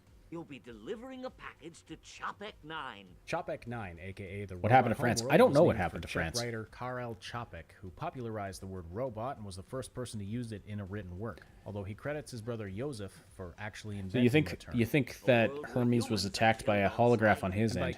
Yeah, so he sees the holographic pigeon, and it like carries him off somehow. But then it like injures him. Like I think we see that up. The planet's reputation, but or did we pass that part already? I'm glad you asked that question, Fry. The professor uses the archaic pronunciation of yes, Italy became Space Italy. That's right. Atlantis at the bottom of the ocean. Chopek 9 was colonized centuries ago by a murderous crew of radical robot separatists. This muddies the waters of robot sentience and choice even further. We later see robots revolting against humans in the episode Mother's Day, in which Mom uses her universal robot so this is interesting. So she can control them with her There's also a robot remote control, but they also Bender, like in 3028 of an alternate timeline. They have some degree of freedom allowed in their programming. But that can also be overridden by like things like the robot controller. Re-election causes a chain of events that results in them having to do all the menial labor. Process that as you will. It's not the episode I'm overthinking right now. The point is, robots, including these radical separatists mentioned by the professor, seem to have a degree of freedom in following or rebelling against the purpose for which they were created. But that freedom. What's with the ask thing? Why is it archaic? It's something they do. So in the episode Xmas story, they established that in the future it's pronounced ax and not ask. Fry uses an archaic pronunciation. The robots rebel. Is she of ask. Of free it's will, supposed to be. Or actually granting it to. Did I say Atlanta? I thought I said Atlanta. I meant to say Atlanta. If I said Atlantis. Free will in the absolute philosophical sense. Anyway, like what's explored in the season 9 episode Free Will Hunting. In that episode, Ben Free Will Hunting, amazing episode by the way. After realizing that his choices and behavior are fantastic episode by his programming. It seems that many, if not most, robots realize they don't have free will, and a significant. It's established in the episode Xmas story. It's established that Christmas is now pronounced Xmas and ask is now pronounced ax. That's basically what happened. And so I just poke fun at it by pointing out all the times where they say ask before getting there. You should check it out if you haven't seen it. But if robots don't have free will, how do we have a situation where they can rebel against their purpose, or even become radical separatists? Were they programmed to do so? Are they malfunctioning? Possibly, but I suspect what's really going on is that advanced robots were designed to mimic free will, like how ChatGPT mimics human language, or Nicolas Cage mimics being an actor. There may be a degree of randomness such that two identical robots in the same situation might do something slightly different. Or maybe they're so complex that no two can be completely identical, and unseen variations in their makeup. Why do Americans say Xmas is just Christmas? I've never, I don't know, do Americans say Xmas? I've never heard, outside and move beyond I've never heard anyone actually say Xmas. And perhaps this was done intentionally so that robots could evolve. Still, there's always a part of them that's drawn to the thing that they were programmed to do, as we see in like, I thought it was a short way of writing it, basically. Unconscious urge to bend. Perhaps the tension between these two forces is what creates a robot's complex personality. Bender will have to make the actual delivery. I get it. Make the robot do all the work. This is the first actual work you've ever had to do around here. Well, he did help with the collecting of the animals on Vergon 6. And I'm not American, no. Attempt to retrieve the keys from I've been to America. In episode 2 was work but related. Too much no, of a stretch. I live in Canada. We're close to America. I don't know. I've never heard someone just say Xmas is the point. Maybe they do. Maybe I'm aware of it. Maybe I'm just not aware of it. To get out of work, Robot Judaism is an actual religion in Futurama. Later in the series, Fry crashes a bat mitzvah. What's the deal? It's one of the funniest things ever. We believe he was a very well-programmed robot, but he wasn't our messiah. Sounds like Robotica might be an actual thing, although I suspect Bender's version of it isn't exactly robo-kosher. One of the funniest moments ever here. I'd love to think about what Leela is saying here, but I'm way too distracted by the changing size of her pupil does jump all over the place in size. And have you noticed that in season 11, everyone's pupils are bigger? Kind of like how a warehouse is like, inhabited that by threw me bots. way Fry off. knows that Bender is a robot, right? It's time to get to work. Yes, Miss Leela. Tote that space barge. Lift that space bale. Tote that barge, lift that bale is a line from the song Old Man River from the 1927 musical play Showboat. And while Actually, Bender when I learning searched that this up, I work was like, is I kind of typed in pathetic. tote that barge, two lift lines that are pail, incredibly because I fitting thought for his Bender character. said pail. You like my photoshopping here? No one would have noticed if they hadn't made Fry and Leela's hair blow. Oh, thanks, in the Louise. I other really match, appreciate which makes that. the fact that they did that much more awesome. This ought to show that stupid robot we care about him. Is that a liquor bottle menorah? I'm in trouble. They found out I work with humans and... You're making a delivery from Earth. Of course you work with humans. Did you ever notice that the Robots lines forget leave to his check mouth the there vendor for a when they minute? place the Amazon Shows that, order. like, some Of course, things we are all know added that after the some fact. robot was complaining You about kind of his really boss, start to and see Bender that had when to you one really up start to him, like, break wait till down. I tell you about the people I work with. Oh, no.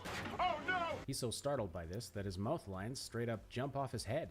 The angle and height of Bender's body doesn't change when the other robots start dragging him. Clearly he was already in this position when he made the call. That's kind of weird. Isn't that a giant there's magnet? these Shouldn't dangling Bender be cables over singing? here that I might not have even noticed, except that they're the same color. Oh, the thing he's lowered on? Which Yeah, but it's not. But maybe it's not on. Seems like it shouldn't It's be, an and I'm electromagnet, right? what? They can turn it on and off. What are we gonna do? I don't know. I don't know. If only I had 2 or 3 minutes to think about it.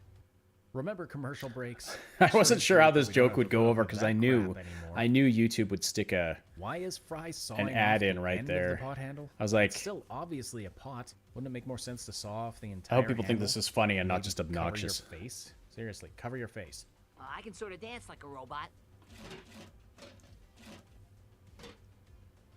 Fry, first of all, this is serious. Why Says would the they order woman something wearing from a Earth if they hate colander humans? on her head. Exactly. Yeah, that's a very Second good of all- question. Leela, first of all, this is serious. And second of all, This took me an embarrassingly long time, and it's such terrible green screening, or rotoscoping, or whatever the heck you call it. We look stupid. I worked harder on that scene than most of the others in the episode. eh? Yeah, but there wasn't a Woolworths in this quadrant. Probably because the last Woolworths department store closed in July of 1997. It made you laugh, Eric? Okay, that's 3 good. years I before love this that. episode is set, and nearly 2 years before the episode aired. Yeah, maybe the company came back, but I'm more interested in this from a production standpoint. Why is an extinct store referenced here?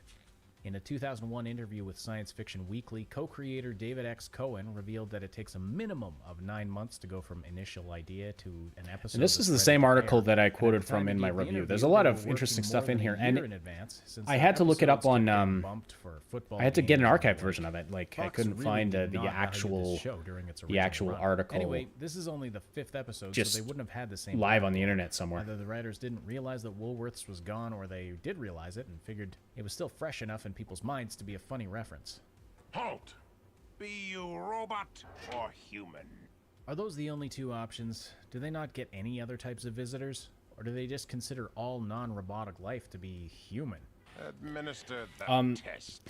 Which of the following as for the Woolworths thing, a couple people noted in the comments that Woolworths exists in Australia. It's actually a different store. It's a different store chain completely. It is the bad kind Just of FYI. Then we'll go with that data file. You may pass. The bad kind of puppy. Reverse I love that so much. It's a work in progress. Cool transformation, bro, but why? This is one of the most visually entertaining sequences I've seen in an animated show, but it's always bothered me that in this top-down shot, Fry and Leela are nowhere to be seen. Or so I thought until I was making this video and watched it in slow motion and realized you can actually see them getting pushed out of frame in opposite directions, which explains why they're so far apart after the robot stampede. Once again, nice attention to blink and you'll miss it detail. The delivery, you think it's a delayed delivery from 400 years ago? From 12 o'clock to 12:01. That's an interesting idea. 11 1/4 seconds. I had this whole thing that I cut out of the episode about how long minutes and hours and stuff would be based on that 11 1/4 second thing. What And exactly are these robots trying to build? It wasn't funny allow enough for to a keep in. single solid horizontal line. I mean, you could do some kind of art. yeah, I do cut. That's a pretty narrow opening. These get pretty long, but I When we do cut to cut the stuff second out. Shot of the Tetris wall, there's a weird 3-piece sitting on the ground, and the top right block of the purple square has disappeared. If I were a robot, I wouldn't I see have awesome what useless transformations? You did there. You have a fantastic point, Lyra Nuna. What's wrong with how Fry's walking? It's not like there's some Fantastic set way that a robot walks point. in this universe. Some walk like humans, some have wheels and don't move their limbs at all. Some turn into bingo daubers and slide along. Prior to this, Fry was walking like a zombie, aka a reanimated human. I would think walking like a constipated circus bear should actually help him blend in more, no? So this is the first part of the episode I Consider made. for a moment the mechanics of male anatomy And concealed it took a within this while console. to mix the music No way properly and he's stuff hitting like that. anything other than his own feet or the inside of the barrel, and that's assuming he was able to get his fly open, which clearly required him to break his wrists. Not this part, but this part here with the little song and dance about Tom Robot Kenny. reaches the corner long before Leela reacts to warn Fry. But I love it that this is Tom Kenny and that it's he just has this pseudo random appearance here in this episode, and this was right before SpongeBob first, you know, he was probably like recording lines for SpongeBob at this point, but this is just before SpongeBob was unleashed upon the Guy's world. entire identity has been defined by this one moment. Is it so hard to use his name? Which we know, by the way, it's revealed in Free Will Hunting to be Mr. 147573952589676412927. I think the leak's stopping itself. What sort of robot turns down a free blast of searing hot resin? This kind? I'm the janitor. I'm trying to Yeah, you take a blast nap that guy here. with resin. I don't think he's going to be too happy. I am made of wax. What's it to you? Watch as SpongeBob here breaks the space-time continuum twice in a matter of seconds. After he stops and before he turns his head, there are 2 different animation frames. It's another thing I one noticed layered on like top of the other. ages And when ago. Leela knocks him down, he falls on his Long front, before, which is you the know, side with first the one of yellow the first triangle. times I saw this His head was episode. turned backwards. That When there the were those human 2 control frames, robots just pick him up, his torso both right is there. somehow flipped. And now it's time for a classic sci-fi reference barrage. The Scream. Are you sure the hot resin robot is the same as Good Will Hunting? Well, same appearance, same voice. It could be a different robot, I suppose. I did think about that. Berserk. But he has exactly the same appearance and voice. And you don't see any duplicates of him in this, I don't believe. So I just... The title of the 1953 I assumed it's the film same that came robot, from but outer space, not which was really. I mean, Universal's first could film be ever different produced robot. in 3D. Wow, the 3D's great. Mine's not working. A Futurama SpongeBob crossover? Yeah, that'd be great. Did you hear that, Rusty? It sounded like a human. relax, Wendy. Humans will never come to our defenseless little town. I love this. Ladies and gentlemen, Robot John wearing the human DiMaggio. suit, and it's voiced by John DiMaggio. And it's just chomp, chomp, chomp. But then he talks, and the mouth doesn't Directed this move. crap. The mouth doesn't even move when the robot is speaking these lines, which is unsettling for me, a human viewer. But this movie was made for Maybe a someone robot overlapped too many. audience. Yeah, I think that's Far exactly more what happened. unsettling for them to watch the human talking through a flapping orifice. Not to mention, they clearly hired a bunch of kindergartners to make the special effects. I'm telling you, man, this franchise has gone to hell since they were bought by Disney. Also, Amy is not my girlfriend in this scene. This is how you get ants, and scene does not contain a lap dance. I don't know what possessed me to do that CinemaSins thing, but... Oh, actually, I do. It's all the comparisons to CinemaSins that I get in the comments. I feel like this is an allusion to War of the Worlds, in which invading aliens of superior technological strength are defeated by something small and harmless to humans. It could be a bit of a stretch. 3D glasses not existing anymore is weird. Let me know what you think in the comments. You mean weird that Human horror we is don't a have them booming anymore? genre on Shop at 9. Because, like, we do. I was a teenage human. But Buffbot the Human Slayer, obviously a reference they to look a Buffy lot the different, Vampire right? Slayer, although this design doesn't correspond to any real-life poster I was able to Crimes find. of the Hot. Then Oh, I haven't ChatGPT seen that told episode me in it was a ages. scene from the climax of the original Buffy movie, but as usual, it was a web of lies. So if anyone knows what Need to this is rewatch really that. based off of, if anything, let me know in the comments, would you? There's also It Came from Planet Earth, which is the one our heroes just watched. And then we have, perhaps, the most horrifying human aspect imaginable. You know, I kind of... Barbara Streisand's After looking into what nose. these movies are, I kind of want to watch them Actually, this Yentl movie sounds kind of interesting. Although, strangely, I had no desire to see it until someone told me not to. Okay, keep an eye out for Bender. Look, guys, it already stretches credulity that you're walking around with uncovered faces and none of the robots are getting suspicious. All you're doing by blocking your faces like this is making it harder to hear each other. So, what did you think of the movie? Too much romance, not enough human killing. Yeah, it was a real chick. Another really Both of these funny set robots of are lines, voiced by and the they actor are who plays both... Fry, They're Billy West. both voiced by Billy West. That guy can I do was so going to many question voices. the It's pitchforks and torches insane. until I rewatched Free Will Hunting and realized that yes, they do have farms on this planet. Julian Andrews just popping in to say, hey, Carry well, on, hey. murderous mob, Thanks carry for on. popping in. Try to stay with the crowd so no one notices how crummy you look. Oh, that was uncalled for. I'm over here. Fry's I guess I have to cosplay's take on back point. My earlier critique of Fry's costume. Clearly, it's far more lore accurate than Leela's. As I watch this robot brandish a Flintstone's Brontosaurus steak with what looks like the finger claw from a much larger robot jammed through it, I realize just how poorly designed these robot hands are. How on earth do they hold on to anything? Many They're said like I was Zoidberg too claws, extreme but when I first called for worse. the annihilation of the human species, Can't do any snipping. as well as some of the more cunning monkeys. You're good with the apes, though? Or did they all leave when the simians established their own human-hating planet? You'll want to And purchase we got my the poll spoken results word right album. there. Act now, and you'll get this Bender action figurine. He's clearly been planning for something like this. These crowd shots really showcase how many of these robots are duplicates of one another, which makes me wonder if there was some type of common programming error or design flaw that made certain kinds Karen, of robots the- become human-hating separatists. The robots with the big purple This is the eyes. second time we hear this line, and the Like a final big time purple we'll hear it in box season eye. 1, and it's There's a said lot of by them, an that's for action sure. figure, This which was weird suggests here, that too, it's that already the an Bite My established Shiny was said catchphrase. by the But action Bender's figure, only said it once. and the real Benders only said it once. Wait a minute. Okay, what did you guys think of this? Because this was such a random idea. I was literally going down my stairs and I saw my Mac sitting there, and I was like, this could be a horror movie, and so I decided to like throw this in here. Look, I'm just gonna. And this was really fun to edit I'm gonna and go up, and okay? put together. But I'd know and the Five Nights at Freddy's. Anyone planning to see Five Nights at Freddy's the movie? I'm thinking about going to see it tonight or tomorrow. I love the game series. This explains so much about this planet. The robot's contrarianism, the different for the sake of being different design choices, the horrible non-ergonomic peripherals. I mean, I get it now. So one of my really within 2 years, good and friends, one day I wake up and my legs don't work because the latest auto update is incompatible with my current there's this software, couple that and for some my reason wife and I can't have been connect friends to with for Wi-Fi in the ages, bedroom, and even though my the wife Samsung is a connects just fine. huge Futurama fan, Yeah, I'd be and is a pretty mad huge at fan God, of too. of this series. So they bite your neck And suck her out your husband transmission fluid and then you become a human? is a big Sure, why Mac not? guy, I can and buy he's the this guy robot that I was having a like, transmission, I'm gonna but lose why a would the friend with fluid this lines episode. run up through the neck? Does he have 5-speed head rotation?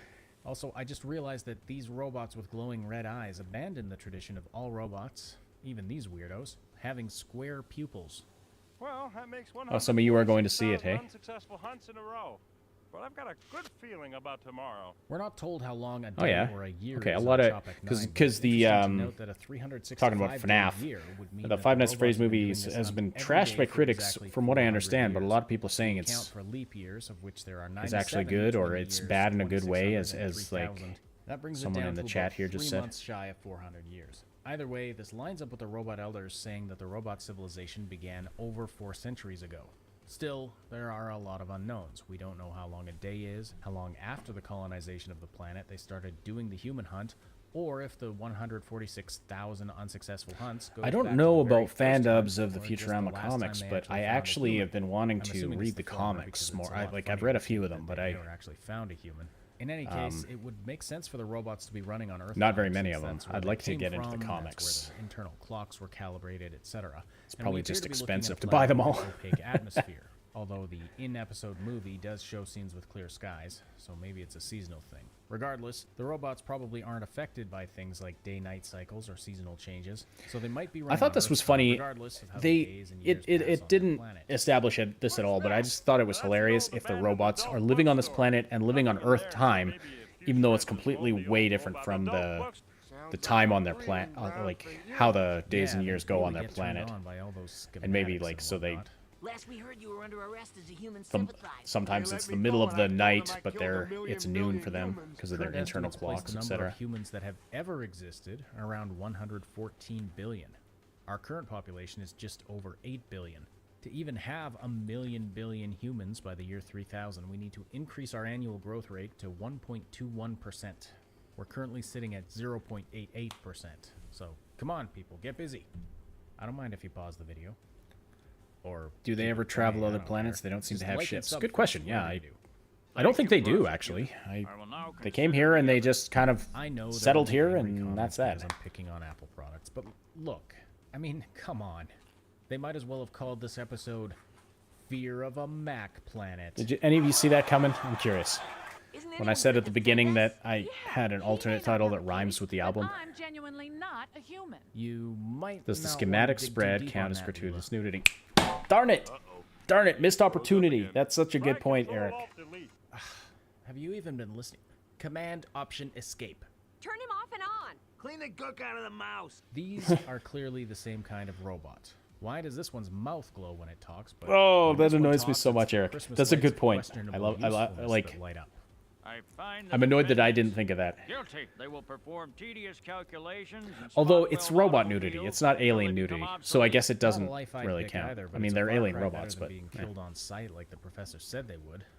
That they even got a trial is impressive. Fear of a Mac Maybe planet not as bad as named I after you. thought. Good one. I mean, still bad, just not murder all Just not humans. murder all bad. humans bad. Fry and Leela fell exactly the same distance, starting at exactly the same time, but somehow it took longer. And yet for Fry, Leela like, to hit the ground. There's a lot of problems with this. Fry starts falling faster. Leela hangs in the air That's like not how the falling works. coyote from the Roadrunner cartoons for a minute. Then they're falling at the same speed, and then they hit the ground at different times. Fry and Leela fell for 2 solid seconds, meaning they fell nearly 20 meters, or the height of a 5 to 6 story building. Yeah, they were So likely they're built dead, on first Earth, of all. actually. But secondly, So Bender somehow maybe they're had not. time to get So down I guess there I didn't and really miss saunter that in one, right on but cue. it's Not gratuitous 16 nudity, seconds just not later. alien nudity. So Come forward, Bender. He's doesn't already count as forward as to he the can count. get without things getting really inappropriate. You will have the honor of executing the prisoners. Use the ceremonial killer this Scary as this thing looks, it seems a poorly designed. I mean, this is really funny, but of course I had to. Got three of course I had to rip it the apart. top here, which is redundant, and they're mounted on these flimsy jointed arms that are really going to reduce your stabbing power. And I wish I had a these ceremonial two things, killamajig. particularly this mace head. How are you supposed to hit somebody with that? With a any button kind on of it that force? would make all the way things, it like not like dangles and actual flails sharp around is really going to throw your weapony balance off when you're things, trying to but use the you other know. parts of the weapon. I feel like this thing was more lethal before all Wish of I had a the Swiss replica Army of knife this thing. sticks popped out of their compartments. It's also interesting that all of the gizmos are always on the side of the device that's facing us, the viewer. And here they've straight up switched sides. All of the robot elders have slight variations, but why is Mr. Green here the only one with So a this part is good double-decker for the mouth? robot free will argument because it's revealed that the human hating was a cover for the lug nut shortage. Yeah, In most that's computer browsers, true. pressing Control-Shift-Delete is a shortcut to the window for deleting your browsing history. I have no idea why I felt compelled to mention that. Take one more step, and I'll Nox, with the robot nudity, we were talking They about the have guns. schematics earlier. Did they really breathe fire, or did we make that up? Why would they be scared of fire anyway? They are robots carved from meteorites. Back in the courtroom, we briefly saw shackles. Yeah, I mean, ankles. After that, the foot shackles disappeared. yes, obviously they're until dead this falling shot where after, Bender landing removes after falling like that. The but elder on the far that's the kind of thing you left, who, by the forgive way, is in a the only one who cartoon. doesn't speak Now in this was episode, probably the has most red random thing facial I've ever features come up until with this scene where they switch to yellow. It's probably a mistake, but about these well, two switching bodies maybe just not. based on this one Fast color forward to swap free will in the hunting yet one quick again, scene. where the robot elders reappear. They're standing in a different order, so this might get a bit confusing, but stay with me here. The green, blue, and orange-colored elders all have the same voices and appearances that they have in Fear of a Bot Planet. The robot with red features is now purple, which isn't a big Yeah, deal. the lug nut He shortage changed out his in bulbs or something. But he finally speaks, and he speaks with the voice of Jimmy, the elder who sounds like a total that would be a boa. funny thing to readdress in the future. But in Fear of a Bot Planet, the yellow-eyed robot was Jimmy. That's for sure. And while it's possible that two robots could have the same voice, the yellow-eyed robot has a completely different voice in Free Will Hunting. Well, speak up. Tress What I'm getting McNeil. at is, did these two switch bodies? And if so, did this one briefly turn yellow here because it secretly envies Jimmy's appearance? It's one of the most random overthinks I think I've ever done. So long, suckers. Yeah, I really like it. Hello, suckers. This is a great ending. This is really funny. Like I love this does episode. not. This is so good. Hold on a second. I forgot to deliver the package. I never thought I'd say this. And this was but a last- Bender I had- takes his job too seriously. This was the last thing I added because I realized I didn't do it. Someone took their job too seriously. Joke. Lug nuts! Precious lug nuts! Hooray for the humans! And that was all it took to overcome centuries of prejudice. The end. Yeah, this should be a documentary for politicians and Is that such. an oil drum jack-o'-lantern? All right. Well, There was one naked alien in the entire stinking episode, and it wasn't anywhere close to gratuitous. False advertising. all right. Well, You're watching this right after.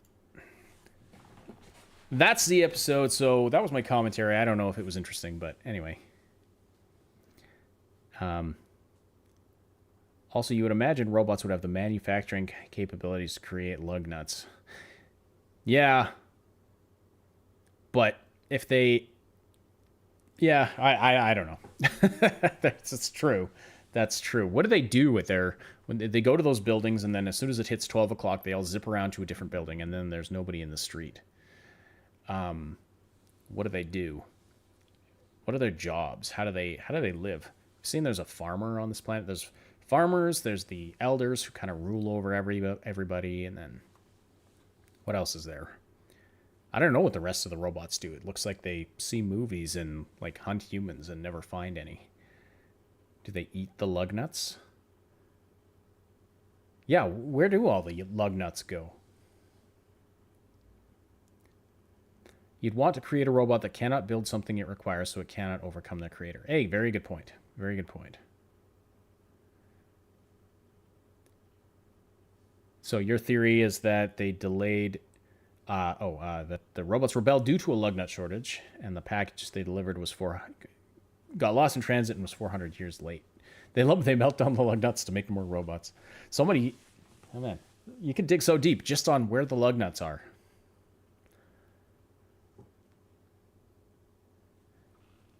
You eat lug nuts for breakfast without milk? Well, at least you're getting your iron.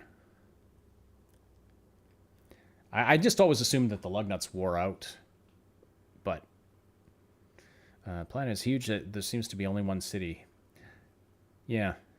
Well, I mean, it would make like, yeah. I never got the impression that the planet was populated all the way around. I think they are kind of concentrated in one big city. Sometimes the guy gets lonely. Yes, that's what happened to the Lugnuts. That's funny. Unfortunately, everybody, this is where I got to call it for this because I'm going to be having people bursting through the door any moment here, including children and wife, and it's going to get chaotic. So I've got to call it, but this has been fun. Thanks so much for hanging out and for all the love for the episode. Every time I release one of these, the night before, I'm lying awake thinking, this is everyone's going to hate it. This is the one that's going to kill my channel. No, no one's going to... Just because I've seen it, I've watched it through so many times while editing it that nothing seems funny anymore. I lose perspective. So I just love that this has gotten so much support and love, and so I thank you so much to all of you.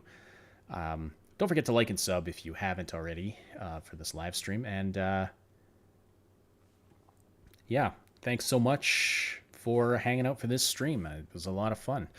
I will talk to you all later.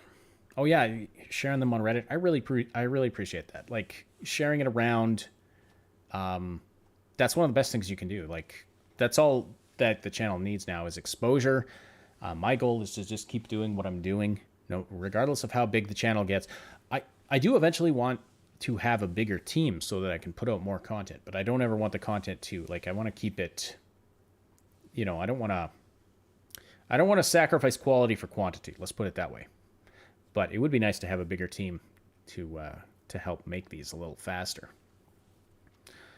So, yeah, actually, if you are, or if you know of anyone who's I'm not promising anything right now, but if any video editors or graphic designers wanted to send me their portfolios to the business email that you can find on the About page of the YouTube channel, I would take a look. And with that, I will... I'll leave it there. So thank you all. Have a great evening. Be good to each other. Remember that you are valuable. And